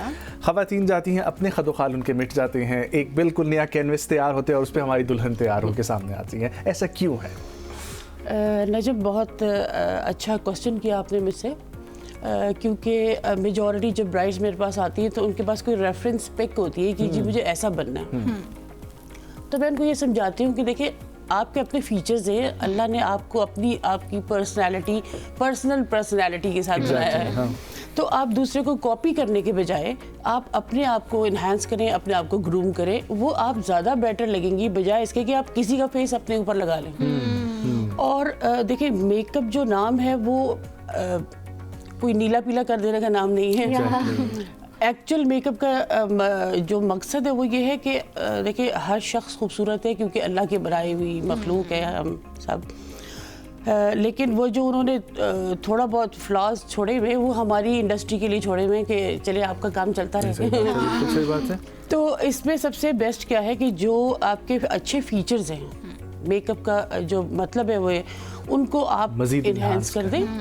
जिसपे कोई 19-20 है उसको आप उसकी करेक्शन कर दें। सिंपल जो मेकअप का नाम है वो ये है, बजाय इसके कि वो आप जैसे कह रहे हैं कि जो दूसरे का फेस लग जाता है, जाता कोई और है, आता कोई और है। नहीं जो है जो हम बिफोर एंड आफ्टर की ब्राइड्स की तस्वीरें देखते हैं, आप बिफोर वाली ब्राइड देख के हैरान, तो वो तो इन लोगों की महारत है ना फिर। हाँ, कि मतलब ये बनी हुई कैसे। सो ये इनमें इतने ज्यादा प्रोडक्ट्स का जो इस्तेमाल होता है, राइट। चले आप फॉर द टाइम बिंग तो आप कह सकते हैं कि आपके फ्यूचर आपको खूबसूरत लग रहे होते हैं, लेकिन क्या आपका ये वैसे एक जनरल सवाल है कि क्या हर ब्राइड को एक दूसरे से डिफरेंट होना नहीं चाहिए? बिल्कुल होना चाहिए। देखिए, आपकी अपनी पर्सनालिटी जो है वो गुम हो जाए तो उसका क्या फायदा ऐसे काम का, ऐसी चीज का, कि अगर आपकी पर्सनालिटी जो है वो कहीं हाइड हो गई है और एक नई पर्सनालिटी जो आप शो कर रहे हैं, और जब आप मुंह धोएंगे तो आप वापस पिछली पर्सनालिटी में चले जाएंगे। मुझे ये भी बताएं कि हर पर्सनालिटी के हिसाब से डिफरेंट मेकअप होना क्यों जरूरी है? किसी के साथ अगर देखें विंग लाइनर जा रहा है तो उसका विंग लाइनर होना चाहिए। किसी की आंखों पे आप विंग लाइनर नहीं लगा सकते। उसी तरह आप हर किसी की स्मोकी आईज नहीं बना सकती, वो हो सकता है कि उसको सूट ना करे। तो पर्सनालिटी की निखार में मेकअप का कितना जो है वो कह सकते हैं किरदार है। बिल्कुल नाजिश, देखें, ये जो सारी चीज़ें डिपेंड करती हैं आर्टिस्ट के ऊपर। जो वर्ड आर्टिस्ट है ना, ये अपने अंदर मुकम्मल लफ्ज़ पूरी दुनिया रखता है ना। सही बात है। तो आर्टिस्ट है ही वही जो आपके फीचर्स को पहचानने के बाद आपका मेकअप करे। अगर वो आपके फीचर के अगेंस्ट जा रहा है तो आप समझे कि फिर वो आर्टिस्ट नहीं है। बिल्कुल सही कह रहे हैं। तो हमेशा आप सबसे मेरी ये रिक्वेस्ट है, किसी की रेफरेंस पिक लाने के बजाय अपनी पर्सनैलिटी ग्रूम कराएं, बजाय इसके कि आप दूसरे का फेस लगे, आपका अपना फेस ग्रूम होना चाहिए। हुमा साहिबा 25 साल आपकी इस इंडस्ट्री को गुजर गए, उस वक्त क्या होता था और अभी इंडस्ट्री कितनी इवॉल्व कर चुकी है? प्रोडक्ट्स के हवाले से बताइए और मेकअप ट्रेंड्स कैसे चेंज हो रहे हैं, आप इस इंडस्ट्री को इवॉल्व होता हुआ कैसे देख रही हैं? नजम 2000 से पहले कुछ और था, ठीक है, 2000 के बाद कुछ और हो गया। Access of TVs and films, उनकी वजह से एवरीथिंग इज इंक्लूडेड। आपका सोशल मीडिया, आपकी प्रोडक्ट्स। पहले हम इस इंडस्ट्री को वो अहमियत नहीं देते थे जैसे कि अब दी जा रही है। तसव्वुर नहीं जी, करते थे। इंडस्ट्री तसव्वुर नहीं करते थे। और मैं कहती हूँ कि जब तक क़यामत नहीं आती, जब तक ये इंडस्ट्री मौजूद है और ये मौजूद रहेगी, क्योंकि इससे ज़्यादा स्ट्रॉन्ग जो है ना इंडस्ट्री कोई भी नहीं होगी, क्योंकि जब तक फीमेल दुनिया में मौजूद हैं ये इंडस्ट्री चलती रहेगी। बस उसमें चेंजिंग्स अकॉर्डिंग आपके टाइम उसमें आएंगी कि आप प्रोडक्ट चेंज हो रही है, कोई स्टाइल चेंज हो रहा है, जैसे 60s का और था, 70s का और था। अच्छा, अब 2000 के बाद क्या है कि एसएच कोई स्टाइल कि एकदम से ह्यूज कोई चेंजिंग नहीं है। लोग डिफरेंट फैशन लेके, डिफरेंट आइडियाज़ लेके चल रहे हैं और कोई किसी को फॉलो कर रहा है, कोई किसी को फॉलो कर रहा है, जो जिसको अच्छा लग रहा है। जिस तरीके से कपड़ों में ओपन चॉइस है, आप जो चाहे पहन सकते हैं, जरूरी नहीं है ट्रेंड को फॉलो करना है। वैसे ही मेकअप में भी है।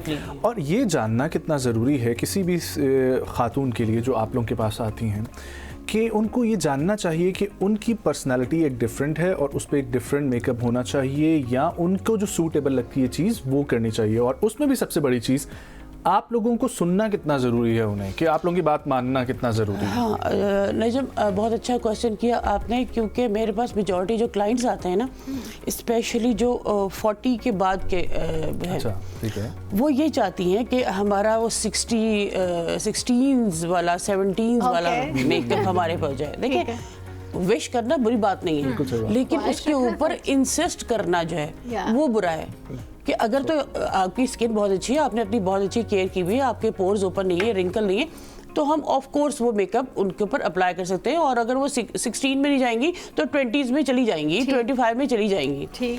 लेकिन अगर उनकी स्किन रिंकल्ड है, उनका पोर्स ओपन है, हम हाइलाइटर यूज़ नहीं कर सकते हैं। ठीक है, अगर किसी के पोर ओपन है या रिंकल है तो हमने उसको हाइड किया मेकअप से।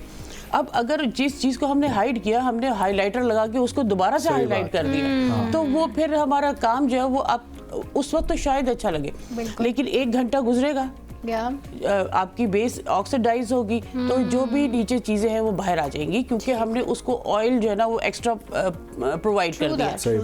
तो इसलिए बस ये चीज़ है कि आप जो आपकी स्किन पे जा रहा है, जो आपके टेक्सचर पे जा रहा है मेकअप, वही मेकअप आप यूज करें। एटलीस्ट उसकी भी सुने। हाँ, उसकी सुने। देखिए, हम अगर ना सुने तो वही कहते हैं जी यार लोग अपना करते हैं। हाँ। मैं उनकी बात पूरी सुनती हूँ और सुनने के बाद उनको ऐसे ही समझाती हूँ जैसे मैं आपको समझा रही हूँ। हमारे साथ कॉलर है इस वक्त, साइमा इस्लामाबाद से हमें कॉल कर रही है, उनसे जानना चाहेंगे। जी साइमा, अस्सलाम वालेकुम। अस्सलाम वालेकुम। वालेकुम अस्सलाम। जी ये मैं जो ये ब्यूटी एक्सपर्ट है उनसे पूछना चाहती हूँ कि बहुत सारे लोग जो है वो अपने कॉम्प्लेक्शन को लेके बहुत ज़्यादा सेंसिटिव हुए होते हैं अपने स्पेशल डे पे। तो आप क्या सजेस्ट करती हैं कि अगर किसी का कॉम्प्लेक्शन बहुत ज़्यादा फेयर है, बहुत ही ज़्यादा कि ग्लास स्किन है और बहुत ज़्यादा किसी का कॉम्प्लेक्शन फेयर है, तो आप उन्हें गाइड नहीं करती हैं कि आप ना इस तरह के कलर्स यूज़ करें, आप थोड़ा सा लाइट टोन में चले जाएं? तो क्या लोग आपकी सुनते हैं या आप उन्हें किस तरह से कन्वे करती हैं? Thank you so very much. बहुत ही वैलिड सवाल है। आजकल वाकई में कुछ लड़कियों का की जो स्किन होती है वो बहुत ही ज़्यादा फेयर होती है। सो क्या उनको एक डार्कर शेड में जाना चाहिए, टोन में जाना चाहिए, या फिर क्या उनको सजेस्ट करना चाहेंगे आप? नाजिश, देखें, जो चीज़ अच्छी लग रही हो, अगर तो उनका एक्स्ट्रा फेयर कलर है और उनके फीचर्स जो है वो ब्लर नहीं हो रहे उस वाइट, ठीक है, उस वाइट कलर की वजह से, फिर तो आप पिंकिश पे, पीचेस पे जाके उसको बड़ा सा फ्रेश सी लुक दे सकते हैं। लेकिन उसका जो कलर है वो इतना फेयर है कि जो उसके फीचर्स है वो प्रोमिनेंट नहीं हो रहे, तो आपको शेड दे के नोज की जॉ लाइन, ये तो उसको आप वो ज़्यादा खूबसूरत लगेगी। जब हम उसके फीचर, एक वो फेयर तो थी, वो हर बंदा देख रहा था वो फेयर है, बट उसके फीचर एनहांस नहीं थे। तो हम उसके फीचर को एनहांस करके और उसको सेम शेड में, मतलब उनका मसला भी ना हो कि जी मुझे डार्क कर दिया, लेकिन सिर्फ हम उसके फीचर्स को एनहांस करेंगे, उसको टारगेट करेंगे ताकि वो और खूबसूरत लगे। बिल्कुल ठीक आपने बात की। इसमें प्रोडक्ट्स का कितना कमाल है, प्रोडक्ट्स की क्वालिटी कितनी बेहतर होनी चाहिए, कौन सा प्रोडक्ट किस पे यूज़ करना है। हर किसी पे ब्रॉन्जर इस्तेमाल नहीं कर सकते हम, अगर किसी के ऑलरेडी जो है वो जॉ लाइन है या वो, तो आप एक्स्ट्रा कॉन्टोरिंग नहीं कर सकते। सो प्रोडक्ट जिसके लिए रिक्वायर्ड जो है उस पे यूज़ करना कितना ज़रूरी है, और प्रोडक्ट्स की क्वालिटी कितनी होनी चाहिए। नाजिश देखिए, क्वालिटी तो आपको पता है कि हर जगह मैटर करती होती है। आप जितनी अच्छी क्वालिटी पे काम करेंगे उतना आपकी प्रोडक्ट जो है वो मिनिमल हो जाएगी। अगर हम बहुत अच्छी बेस है, हाई कवरेज है, तो हमें कोई कंसीलर की भी ज़रूरत नहीं पड़ेगी और एक्स्ट्रा लेयर्स की भी ज़रूरत नहीं पड़ेगी। वो आपको एक मिनिमल अमाउंट जो है प्रोडक्ट की, वो आपको फुल कवरेज दे देगी। इसी तरह आपके जो बात है कि किसके ऊपर क्या अच्छा लगता है, जैसे जितने भी ऑयली स्किन के लोग हैं वो हमेशा मैट चीज़ें यूज़ करें, ताकि अगर उनका सीबम प्रोड्यूस होता भी है तो वो उसको मिक्स करके उसको मैट रखें, ठीक बैलेंस हो जाए। सबसे पहले जो आपका जो प्राइमर होता है वो बहुत ज़्यादा मैटर करता होता है कि आपकी ऑयली स्किन है तो आप हमेशा सिलिकॉन बेस जो प्राइमर है वो यूज़ करें, ताकि वो आपके ऑयल को ऊपर ना आने दें। सही बात है। और आपके जो पोर्स हैं उनको ब्लर कर दें। अच्छा, इसमें एक और चीज़ आती है, वो होती है बालों का जो है ना, आपके हेयर डूल कैसा होना चाहिए, और उसमें भी बहुत सारी चीज़ें होती हैं, और अकॉर्डिंग टू फेस कट जो है वो कहा जाता है। सो वो आप लोग खुद डिसाइड करते हैं, या वो भी ऑब्वियसली ख़वातीन लेकर आती होंगी कि हम हमें ऐसा बना दें, वैसा बना दें, ये कर दें, वो कर दें। और उसमें भी एक चीज़ मैंने यहाँ पर देखा कि ख़वातीन पार्टी मेकअप के लिए जा रही हैं या किसी मेकअप के लिए जा रही हैं, प्रॉपरली उनको अगर जूड़ा बनाएंगे या कुछ भी करेंगे, लेकिन इतना स्लीक और इतनी जेल और इतना जो है वो स्प्रे लगा के भेजा जाता है, वो बिल्कुल अकड़े हुए होते हैं बाल। और उसमें वो जो एक होता है ना, प्रॉपरली आपका कोई थोड़ा सा आ रहा हो, फेक लुक आनी चाहिए। हाँ, ऐसा आपने भी नोट किया, ऐसा होता है। ये भी ऐड कर लें कि कपड़ों के हिसाब से भी हेयर स्टाइलिंग होती है, कि ये हेयर स्टाइल आपका इन कपड़ों के साथ अच्छा लगेगा कि नहीं। अब सपोज आपने किसी भी कपड़ों के साथ आप जूड़ा नहीं बना सकते हैं, किसी भी कपड़ों के साथ गले के साथ आप जो है वो स्ट्रेट बाल नहीं कर सकती, तो इस पे भी बताइएगा। जी नाजिश, जो मेरे व्यूअर्स अभी अगर मुझे देख रहे होंगे तो उनको ये आइडिया है कि मैं जब मेकअप स्टार्ट करती हूँ, चाहे वो पार्टी मेकअप ही क्यों ना हो, मैं उनसे ये ज़रूर पूछती हूँ कि आपने ज्वेलरी क्या वेयर करनी है। अगर उनकी ज्वेलरी हैवी है तो मेरी पूरी कोशिश ये होती है कि मैं अपना मेकअप जो है वो लाइट रखूँ, या एटलीस्ट आई शेड और लिपस्टिक, दो चीज़ें प्रोमिनेंट होती है आपके फेस पे, उन दोनों में से किसी एक चीज़ को लाइट कर दें। अगर आईज प्रोमिनेंट है तो हम आईज पे ज़्यादा वर्क ना करें और लिप्स पे आ जाए, और अगर लिप्स थिन है तो हम लिप्स पे वर्क करें और आईज को जो है वो इस तरह से आप शफल करके और उसको बैलेंस कर सकते हैं। तो अक्सर लोग जैसे आपने बहुत अच्छी बात की कि मेरे एक क्लाइंट, उसने नीचे ट्राउज़र पहना हुआ है, हाइट भी बहुत ज़्यादा कोई 5-6 के होगी, तो उन्होंने मुझे कहा कि मैं चाहती हूँ कि मैं जूड़ा बना लूँ। ठीक, तो मैंने कहा यार, अगर तो आप नीचे ट्राउज़र के बजाय कोई शरारा, कोई फ्लेयर वाली चीज़ पहन रही होती तो मैं आपको देती कि आप इसको टाई कर लें अपने बालों को। लेकिन अगर नीचे भी आपका बहुत ट्राउज़र है और ऊपर भी आप इसको, तो वो अच्छा नहीं लगेगा। तो इसमें आप जितना ओपन में रहेंगे उतने ज़्यादा अच्छा लगेगा। शुक्र है मेरा क्लाइंट 95% ऐसा है कि जो मेरी बात सुनता है, उनको ये पता है कि मैं मशवरा जो है वो कभी ख़राब नहीं देती।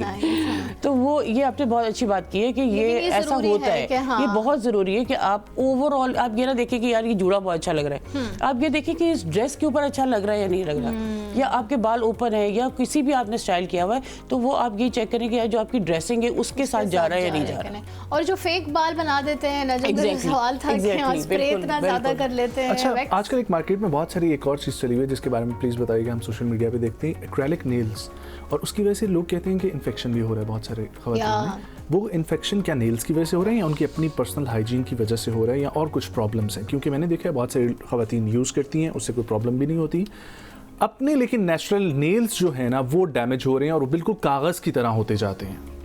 बिल्कुल ठीक। सबसे पहले मैं आपकी स्प्रे वाली बात पे बात करती हूँ कि जनरली बच्चियाँ क्या करती हैं जो हेयर में काम कर रही होती है, वो स्प्रे को बहुत नज़दीक से यूज़ करती हैं। जब वो नज़दीक से यूज़ करती है तो जिसका प्रेशर है वो एक जगह आ जाता है। हमेशा जो आपका हेयर स्प्रे है वो आपका कोई 1-1.5 फुट से होना चाहिए, जो ऐसे स्प्रेड होके आपके ऊपर आए और आपका काम, आपका कोई बाल। परफ्यूम के बारे में भी यही कहा जाता है कि आपने दूर से जो है ना एटॉमाइजर तो उसका। इसी तरह आप हेयर स्प्रे भी जब करें तो उसको दूर से करें ताकि वो कम क्वांटिटी आपके पूरा स्प्रेड कर दे, बजाय इसके कि वो ट्रिगर करे किसी एक जगह के ऊपर। तो इसका ये सबसे बेस्ट सोल्यूशन है। आपने बात की, जी आपने बात की नेल्स की, तो नेल्स जो आप बात कर रहे हैं वो बिल्कुल ठीक है। दो चीज़ें इसमें, अगर कोई पर्सनल अपनी लुक आफ्टर नहीं करता, कि अगर किसी सैलून से जहाँ उन्होंने नेल्स लगवाए हैं वो कहीं आपके स्किन में चला गया है या कुछ ऐसे हो गया है, तो वो उनको फ़ौरन खुद से रिमूव कराने चाहिए। और दूसरी बात ये होती है कि जो आप कह रहे हैं ना कि एक्रेलिक की वैसे जो आपका पर्सनल नेल है, वो बिल्कुल कागज की तरह होता है, इसलिए कि उनको चूंकि ओवर करना है तो इसलिए उन्होंने नीचे वाला जो नेल है ना उसको फाइल करना ही करना है, ताकि क्योंकि हमारे ये नेल बहुत स्लिपरी होता है। अगर उसके ऊपर वो दूसरा नेल लगा देते हैं एज इट इज तो वो ग्रिप नहीं करता। उस ग्रिप के लिए इस सरफेस को आपको रफ करना पड़ता है। देखिए इंडस्ट्री बट लेकिन आपके नेल्स अगर डैमेज हो रहे हैं तो आप क्या रिकमेंड करेंगी कि वंस अ मंथ आपको यूज़ करना चाहिए, ट्वाइस अ मंथ करना चाहिए, या एक दफ़ा बस जब उतार रहे हैं तो बस फौरी तौर पे नेक्स्ट लगा लें? क्योंकि मैंने देखा है बहुत सारे ना मेरे पर्सनल अपनी वाइफ समेत बहुत कागजी जो है वो नाखून फिर हो जाते हैं, फिर आपको छोड़ना पड़ता है और फिर कुछ अर्से बाद दोबारा से रिकवरी होती है। देखिए मैं इस चीज़ को ये कहती हूँ कि हम इसको कंटिन्यूसली ना करें। मतलब मैं इसकी और बहुत ज़्यादा इसमें नहीं जाना चाहती डिटेल में, क्योंकि जाहिर सी बात है, लेकिन बस ये है कि इसको बहुत ज़्यादा यूज़ ना करें। इसमें जितनी आपकी डिफरेंस एक आता है कि एक जेल लगाते होते हैं, ठीक है, और दूसरा नेल पेंट लगाते हैं, ठीक है। अगर आप जेल लगाते हैं और वो आप रिमूव नहीं करते तो आपके इवन नाखूनों में फंगस भी हो जाता है, ऑफ कोर्स, क्योंकि एक लेयर आ गई ना आपका जो नीचे है उसके ऊपर लेयर आ गई, तो नीचे जो कुछ भी हो रहा होगा नेल पेंट की तरह उतार भी नहीं सकते, उसके लिए आपको दोबारा सैलून जाके ही उतारने पड़ते हैं। ऐसी मिथ्स जो आपकी इंडस्ट्री से रिलेटेड हैं, आप अवेयरनेस के लिए उन पर बात करना चाहें तो प्लीज़, कि जो आपसे क्लाइंट्स की शिकायत होती है या आप फील करती हैं कि क्लाइंट्स को इन चीज़ों के बारे में पता होना चाहिए when they are coming to salon और वो बुकिंग करवा रहे हैं या वो आपके पास आते हैं किसी भी चीज़ के लिए। एग्जांपल देती हूँ कि लोग कहते हैं कि जी केराटिन कराओ या रीबाउंडिंग करा लो तो बालों का सत्यानाश हो जाएगा, वक्त ही आपको 1 महीना जो है वो मिल जाएगा, अच्छी शाइन मिल जाएगी, उसके बाद आपके बाल फारे हो गए। तो उसके बारे में, इस तरह के और मिथ्स के बारे में आप क्या कहेंगे? देखिए इसमें हमारी ऑडियंस का कसूर नहीं है, सुनी बातें हैं ना, इससे ज़्यादा कसूर उन लोगों का है कि जो इस इंडस्ट्री में काम तो कर रहे हैं लेकिन वो प्रॉपरली लर्न करके नहीं आए, ठीक है। अब आपको हाइड्रा फेशियल हर सैलून में मिलेगा, ठीक है।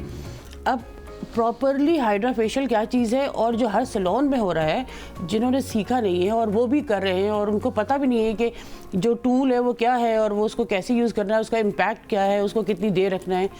तो असल जो प्रॉब्लम है वो इस चीज़ की है कि जो आपको ऑडियंस को गाइड कर रहा है वो खुद कितना एजुकेटेड है। जब तक मैं किसी को ये मना नहीं करती कि आप इंडस्ट्री में ना आएँ, लेकिन जब भी आएँ आप खुदारा खुद अच्छे से लर्न करके आए ताकि आप किसी और को ख़राब ना कर सकें। बिल्कुल दुरुस्त कह रही हैं। न्यू मेकअप आर्टिस्ट को क्या नसीहत देना चाहेंगी कि अगर इस इंडस्ट्री में आने के लिए आप कोशिश कर रहे हैं, सो बाकायदगी से आपने कहा ट्रेन तो होके आना चाहिए, लेकिन फिर भी किन चीज़ों का आपने ख्याल रखना है कि ये चीज़ें होनी चाहिए? प्रोफेशनल मेकअप यूज़ करना है, प्रोफेशनल चीज़ें यूज़ करनी है।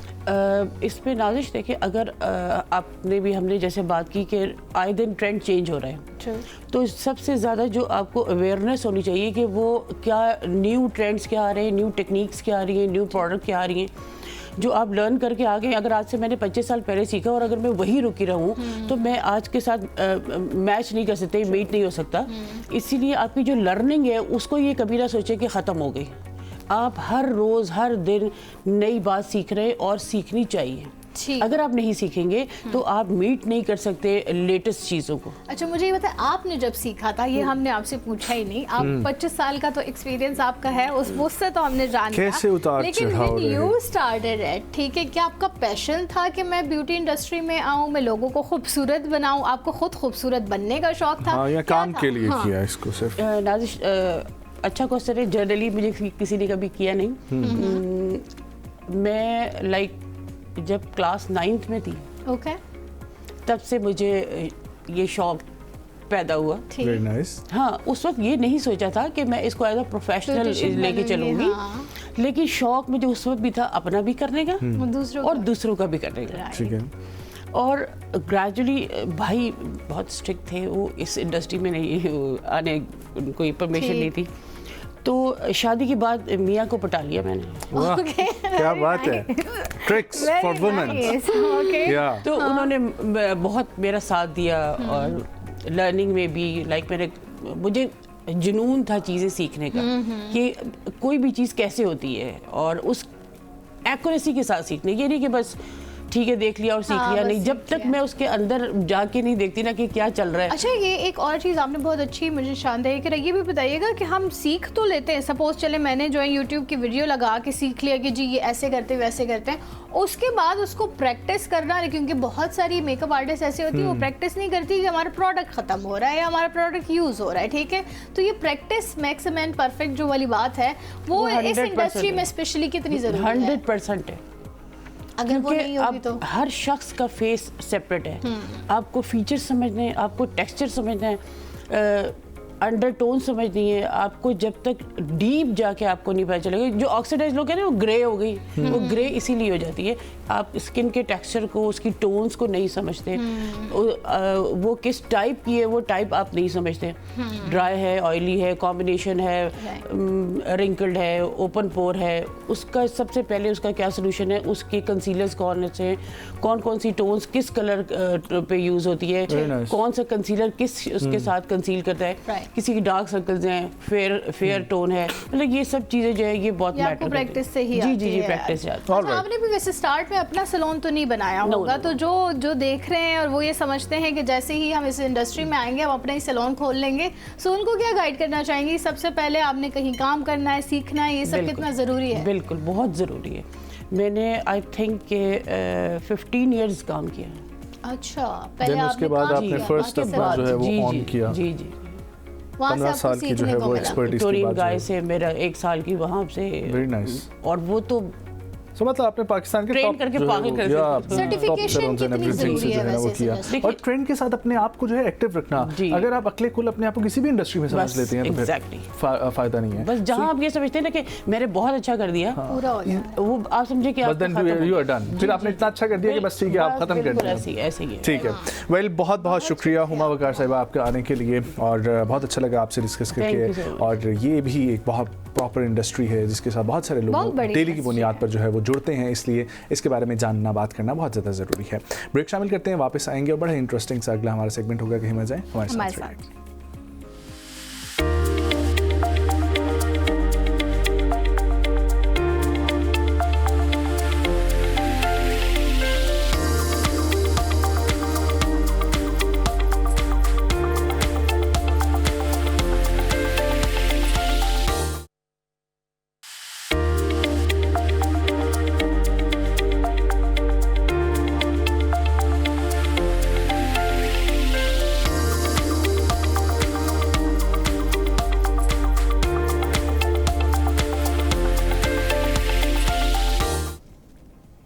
Welcome back viewers. आज हमारे साथ एक बहुत ही ख़ास मेहमान मौजूद हैं। वो एक मशहूर मैजिशियन यानी कि जादूगर हैं। इस्लामाबाद रावलपिंडी से उनका ताल्लुक़ है। मुख्तलिफ़ टीवी स्क्रीन्स पर आप उनको देखते रहते हैं, न सिर्फ यहाँ पर बल्कि पूरे पाकिस्तान में वो अपने शोज़ भी करते रहते हैं और टीवी प्रोग्राम्स में आप लोग उनको देखते रहते हैं। दिलचस्प और हैरत अंगेज़ जो है वो जादू के हवाले से हम लोग सुनते रहते हैं और देखते भी रहते हैं, और अक्सर ये मैं सोचता रहता हूँ कि ये ट्रिक्स कैसे सीखी जाती हैं, ये एक्चुअल में मैजिक कैसे होता है। सो आज उन्हीं की जो है वो मेहनत की, लगन की और मुसलसल मश्क से जो जादू के फ़न में महारत उन्होंने हासिल की उसके बारे में बात करेंगे। हमारे साथ मौजूद हैं जी अब्बास नन्ना, जो कि मैजिशियन हैं, हमारे साथ स्टूडियो मौजूद हैं। अस्सलाम वालेकुम। कैसे हैं अब्बास भाई, ठीक हैं आप? अल्हम्दुलिल्लाह, अल्लाह का शुक्र। आप खैरियत सुनाएं, आप से? कैसे हैं? अल्लाह का अल्लाह का शुक्र। शुक्र। सो अब्बास भाई, बहुत सारे टीवी प्रोग्राम्स में मैं आपको पर्सनली देखता रहा हूँ, चाहे लाहौर से हमारे जो दोस्त करते रहते हैं प्रोग्राम्स या यहाँ पर, तो ये सबसे पहले तो बताएं कि ये सफ़र कैसे शुरू हुआ मैजिशियन की तरफ? सबसे पहले तो मैं शुक्रगुजार हूँ MTV का और आप लोगों का कि उन्होंने मुझे टाइम दिया, मौका बहुत दिया। शुक्रिया थैंक यू आपका। सो मच, बहुत शुक्रिया। मैंने जब शुरू किया 97 में PTV होता था, पीटीवी से शुरू किया, एक प्रोग्राम चलता था सजरे फूल बच्चों का पंजाबी। अच्छा। तब तो आप पैदा भी नहीं होंगे। मैं उस उसी टाइम नहीं था। तो या होंगे तो छोटे से होंगे। उस टाइम मैंने शुरू किया अल्हम्दुलिल्लाह। फिर ये कोई ऐसे मैंने प्रॉपर मैजिशियन बनने का मुझे शौक नहीं था। अच्छा। मैं बेसिकली थिएटर करता था, आर्टिस्ट थिएटर का था। करते कराते हम ना एक वीक करते थे, तो हमें ना तकरीबन उस दौर में ना 500-600 रुपया देते थे। यानी 1 बजे ड्रामा शुरू होता था, 3 बजे ख़त्म होता था पूरी। यानी थ्रू आउट आपने वहाँ पे जुगतबाजी भी करनी है, लॉर्ड बोलना है, पसीनो पसीन। तो वहाँ पे एक दिन मैजिशियन आया, तो उसने परफॉर्म किया, आग लगाई तो कबूतर बना दिया। वो मेरे जहन में कोई ऐसा बैठा ना, मैंने कहा यार ये कैसे आग लगाई और एकदम कबूतर आ गया। तो फिर प्रोड्यूसर ने जब उसको पेमेंट दी ना, उस टाइम 3000 दी। मैंने कहा यार ये 3000 भी 1 मिनट में लेके जा रहा है, हम 3 घंटे शो कर रहे हैं और हमें 500 दे रहे हैं। और मुतवातिर थिएटर पे खड़े हो हम बोल रहे हैं। आपको पता है थिएटर की और किस तरह लाउड और ऑडियंस को लाफ्टर निकलवाने कंपटीशन उस दौर में ना बड़ा मुश्किल होता था। अब तो खैर जुगतबाजी है, कर करा के बस निकल जाते। फिर वहाँ से ना मैं उस बंदे को पकड़ लिया। मैंने कहा यार इसमें तो पैसा बहुत है, आवाज तो किधर फिर रहा है। फिर मैंने उसकी रिक्वेस्ट की वो सिखाए ना। तब मुश्किल में 3 या 4 लोग होंगे पाकिस्तान में जब की बात कर रहा हूँ, जो मैजिशियन थे। और में से एक कराची में बैठा हुआ है। आप 97 की बात कर रहे हैं? 97 से पहले 82 की बात कर रहा हूँ। 82 की आप बात? ऑनियर गया हूँ मैं तो 97 में पहली दफा ऑनियर गया हूँ, सीख चुका था। ये उससे पहले की बात है। 82 की आप बात कर रहे हैं? हाँ, देख के लगता नहीं है वैसे आप। ये अल्लाह का शुक्र है अल्हम्दुलिल्लाह। मैं जब बच्चों का अर्थक्वेक जब हुआ तो 2005 में, अल्लाह माफ करे, तो मुझे जब बुलाया गया वहाँ पे, ईद चांद रात मना रहे थे सदर साहब, तो मुझे बुलाया गया। तो बच्चे आप बैठो, किसी की बाजू टूटी हो, वहाँ पे रीमा भी खड़ी हो, इतने स्टार। तो मैं यूँ साइड पे खड़ा, मैंने कहा यार इतने बड़े स्टार खड़े हैं, ऐनक वाली जिन पूरी टीम खड़ी है, मैं कहाँ नजर आऊँगा। आप यकीन माने ऑन द रिकॉर्ड पड़ा हुआ है, अभी भी एमडी ने उसको दे। लेकिन जब मैंने परफॉर्म किया, जो ही कबूतर निकला, जो बच्चे बैठे होते ना यूं होना शुरू हुआ। ब्यूटीफुल। तो डॉक्टरों का कमेंट अभी भी पड़े हुए पीटीबी की लाइब्रेरी में, खुदा की कसम कहते हैं ये कोई सारा कुछ भूल गया। आधे घंटे के लिए मेरी परफॉर्मेंस थी, आपको पता है लाइव। उन्होंने कहा सदर ने ऑन ईयर जाना है, जल्दी करो जल्दी करो जल्दी, यूं। जब वो बच्चों ने वो किया तो एमडी ने कहा इसको कहो और ले जाए आधा घंटा। और जब गुल खां, रीमा खां वहाँ पे अब्बास नन्हे को उठाया हो, मैंने कहा मेरा मालिक तो करीम है। जब फरिश्तों को आप इस हालत से वो करते हो ना, नीचे फरिश्ते आंसर होते थे, मेरा ईमान और यकीन है अल्लाह भी ऊपर बैठे होकर हैप्पी हो रहा होता है आपके लिए। सही बात है, बिल्कुल सही बात है। बच्चे अपना ट्रॉमा भूल गए, यही बात है, महसूस बहुत होता है। और पाकिस्तान में पता है कि अल्हम्दुलिल्लाह मैंने बहुत सारे बाहर भी किया है, श्रीलंका में परफॉर्म किया है, दुबई, थाईलैंड, इस तरह किया हुआ है मैंने। श्रीलंका में बहुत मैजिक का कहा जाता है कि मैजिक, मैंने वहाँ पे भी जाके ना अपने सिंग फंसाए। मैंने कहा आप आओ, इनका देखे मैजिक क्या होता है। लोग कहते हैं उधर रियल मैजिक होता है, मैंने वहाँ भी परफॉर्म किया। तो आज हमें भी जो है वो आप दिखाएं, आपको दिखाता हूं। अच्छा ये भी साथ साथ आपको बताता हूँ, जो यहाँ पे कॉन्सेप्ट पाकिस्तान में कोई अजीब सा है। लोग कहते हैं मैजिक है बच्चों के लिए, खुदा के बंदे, कसम खुदा की, डेविड कॉपर फील्ड है ना, उसका टिकट पाकिस्तानी यानी 12 लाख रुपए का अमेरिका में देखने के लिए। यानी आप जाओ तो सही उधर देखो, उधर बच्चों नहीं हम देखते हैं अमेरिका's Got Talent और इस तरह की चीजों में जो आते हैं पाकिस्तान में इन्होंने लगाया हुआ कि बच्चों के लिए खड़े हो, जो अभी तक इसको वो नहीं किया गया, पता नहीं मुझे। अच्छा ये नेट बोल्ड है, हम दिखा रहे हैं नाज़रीन को। अच्छा आपने हाथ नहीं लगाना, एक हाथ से यानी इसको आंख की पावर से आप इसको घुमा सकते हैं, उंगली भी ना लगाएं और इसको चला के दिखाएं। आप जरा चेक करें, ऑडियंस को ये पता लगे कि रियल है, कोई आर्टिफिशियल तो नहीं। इसके हाँ ऊपर ऐसे नट लगा हुआ है जो कि हम हाथ से इसको घुमा सकते हैं। आंख से घुमाना तो मेरा नहीं ख्याल पॉसिबल होगा। अच्छा आंखों की पावर होती है, लेकिन मैं आपको देखो जादूगर की अपनी पावर होती है। अभी आपके सामने घूमेगा है तो देखिए आपको रियल है, कोई इसमें चक्कर तो नहीं किया। आपने गौर से देखने में इसको आंखों की ताकत से घुमाऊंगा। Oh my God, how did he do that? ये बड़ा आप चेक भी करा ले ऑडियंस को, ये कुछ तो होगा। आप चेक करें, आपको मेरे हैंड ओवर देखे, मैजिशियन अपनी चीजें हैंड ओवर नहीं करता मुझे, आपको तो कभी भी नहीं देता। क्या बात है, ऐसे कैसे हो गया? वंडरफुल, आंखों के सामने हो गया। हाँ आपके सामने बिल्कुल। अच्छा क्योंकि टाइम हमारे पास है, अच्छा एक मैं आपके लिए गिफ्ट लाया हूँ। मैंने कहा चलो एमटीवी पे फर्स्ट टाइम जा रहा हूँ, ठीक है प्लीज। तो ये तो भाई है, मेरे पास 4 ऑप्शन है, ठीक है। 1 कैमरे को दिखा देता हूँ, 1 2 3 4 Right. 4 लिखे हुए और 4 ही मेरे पास इनवेल पड़े हुए इसलिए यानी आईफोन का वोचर भी हो सकता है और कुछ भी हो सकता है, ये आप पे डिपेंड है और मैं दे के जाऊंगा। अब मैं लाइव बता रहा हूँ ऑडियंस को चैलेंज के साथ, 4 ये कार्ड है, चारों को आप बेशक कोई भी तरतीब आप कहें ना, मैंने तरतीब बनाई है, बाद लोग कहते हैं इधर रखा हो, अगर आप कहते हैं मैं तरतीब भी चेंज कर देता हूँ, देखिए चैलेंज है खुला, कहाँ पे रखना चाहिए आप बताएंगे? 2 3 आगे पीछे कर दो। हाँ, इधर भी दरमियान में 1 2 ये देखिए, ठीक है। अच्छा कोई भी एक आपने कार्ड लेना है, कोई भी एक नंबर लेना है, नंबर हम बोलें या नंबर आपने खींचने, ये 4 नंबर पड़े हुए मैं आपके सामने रख रहा हूँ, ये चारों नंबर 4 इनवेल्प है, इसमें वोचर भी पड़ा हुआ है, मे बी आईफोन का हो सकता है, प्लाट का भी हो सकता है, 4 इनवेल्प ये मैं आपको दे के जाऊंगा, आपके सामने पड़े। अब जहन आपका है, सोच आपकी है, ये चारों में से कोई भी आपने नंबर सेलेक्ट करना है, कोई भी खींचे, कोई भी आप कोई भी एक नंबर कार्ड का ले ले। हम जी ये वाला ले अच्छा ये ले ले, खींच ले, इसकी डोरी खींचे, नंबर ये वाला, हाँ खींचे अपनी तरफ आराम से। तो आप छोड़ ही नहीं रहे। अच्छा ये छोड़ रहा हूँ, छोड़ो ठीक है, ये देखिए। अच्छा 3 नंबर, हाँ 3 नंबर, एक 3 नंबर आपने खींच लिया, ये हम यहाँ पे रख देते, ठीक है। 3 नंबर इनवेल्प में देखिए क्या है। ओके जी, 3 नंबर इनवेल्प ये आ गया और इसके अंदर जो है ना लॉलीपॉप। वाह। अच्छा अगर आप कोई और नंबर खींचते ना, मिसाल के तौर पे मैं आपको सही कह रहा हूँ, आईफोन देखिए 2 नंबर अगर आप सेलेक्ट करते तो इसमें 5000 वाला नोट नजम क्या व्हाट इज दिस? सारों में पड़े हुए थे, ये इसमें भी पैसे पड़े हुए थे, इसमें भी पैसे है, मैंने देखिए नहीं रखी, ये पूरी है आपके मुकद्दर, आपने आप खींचे, मेरे तो ओपन चैलेंज दिया, आप कोई भी कर सकते हैं। नजम अच्छा एक 500 का नोट दे दें ताकि मैं ज्यादा। 500 का नोट है जी आपके पास, तो जरूर दें प्लीज। मैं अपना भी कर सकता हूँ और ये नहीं, लेकिन मुझे पता होना चाहिए मेरा ओरिजिनल नोट है। हाँ, अच्छा आपने ऑडियंस को बताना है ईमानदारी से, झूठ नहीं बोला मैंने, पहले तो आपसे नहीं कोई नंबर या कुछ ऐसा किया। नहीं हम बिल्कुल यही तो हम कह रहे हैं, अदरवाइज हम ना चूज कर लेते 5000 नोट वाला लिफाफा। ठीक है मैं इसका नंबर ना यहाँ पे लिख लेता हूँ, ठीक है अभी भी नहीं खोलना आपने।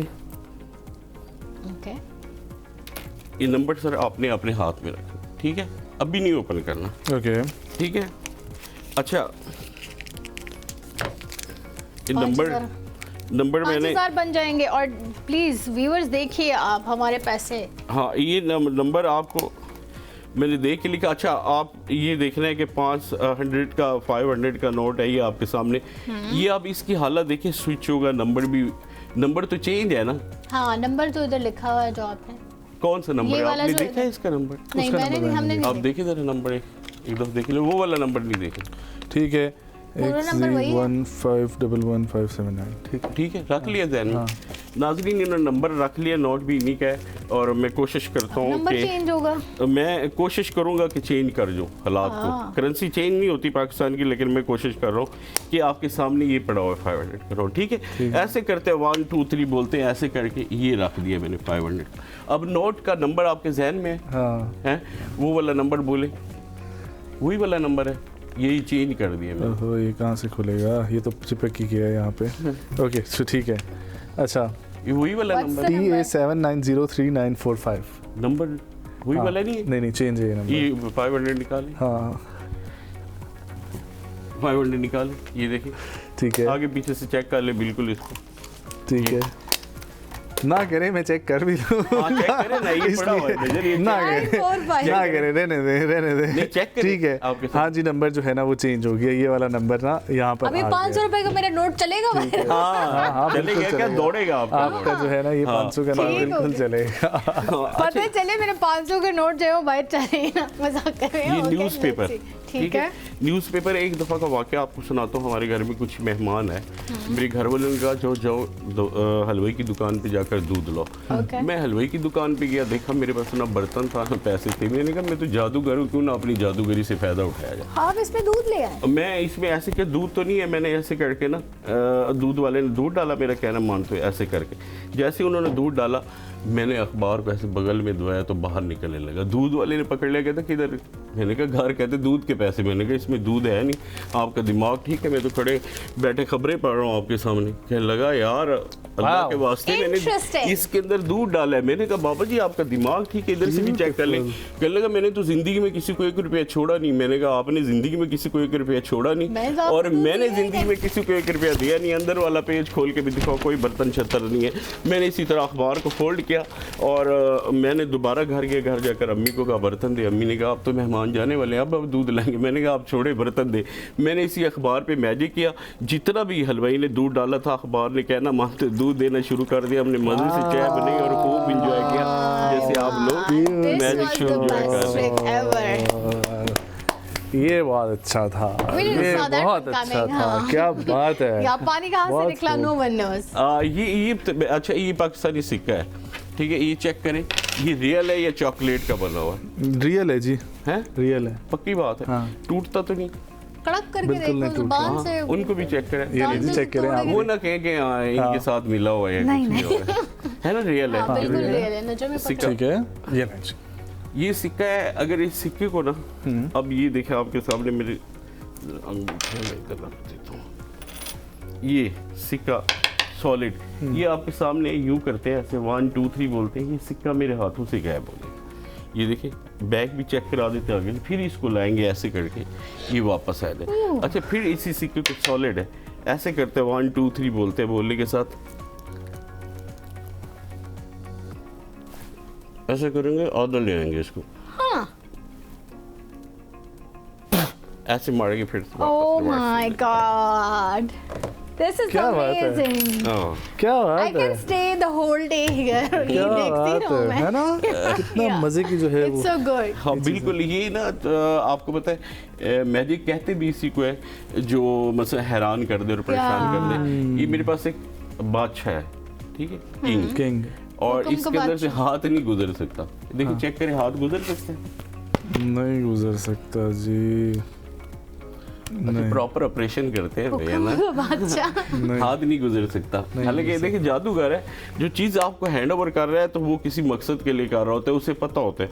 अच्छा इस डेक है, ये ताश वाली ऊपर रख रहा हूँ मैं नीचे, और इसको 1 2 3 बोलेंगे, फिर से देख लें, इसको ऐसे रखते हैं, फिर से ऐसे करेंगे 1 2 3 बोलेंगे, यूं करेंगे तो रस्सी आ जाएगी। अच्छा ये रस्सी को निकाल लेते हैं, ब्लू कलर।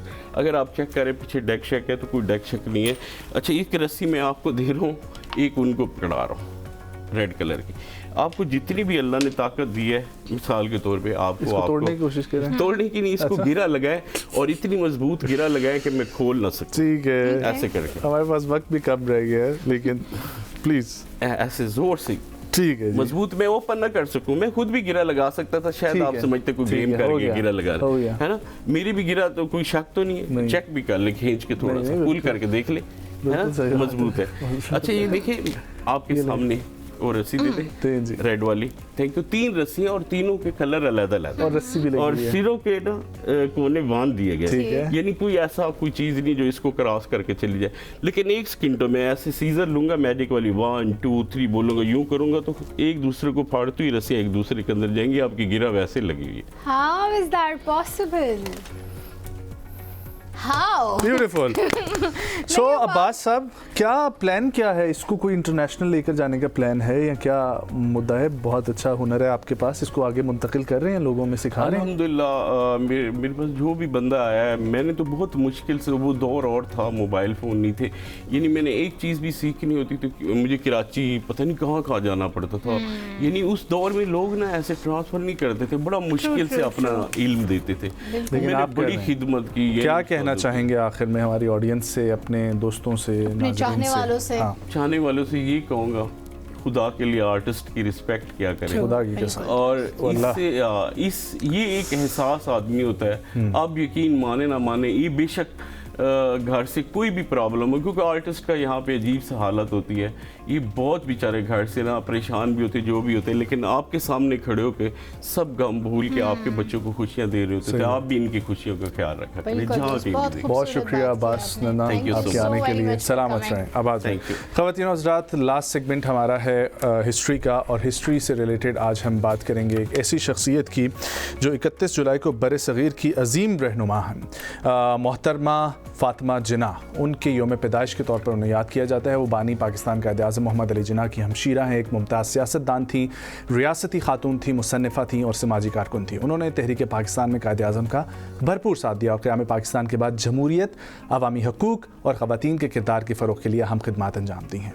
इसी के साथ ख़वातीन और हज़रात, आज हमारे प्रोग्राम का वक्त ख़त्म हुआ चाहता है और एक और चीज़ आखिर में हम बताना बहुत ज़रूरी समझते हैं कि मेरा और नाजिश का और सुबह के रंग एम न्यूज़ के संग का ये जो सफ़र है वो आज के दिन एम न्यूज़ पर जो है वो अपने अख्ताम को पहुंचा। इंशाल्लाह किसी और जगह पर, किसी और प्रोजेक्ट के साथ, किसी और स्क्रीन के साथ आपके साथ अपना ताल्लुक़ कायम रखेंगे। आज हमें इजाज़त दीजिए। अल्लाह निगहबान। अल्लाह निगहबान। अपना बहुत सारा ख्याल रखें। खुदा हाफिज़।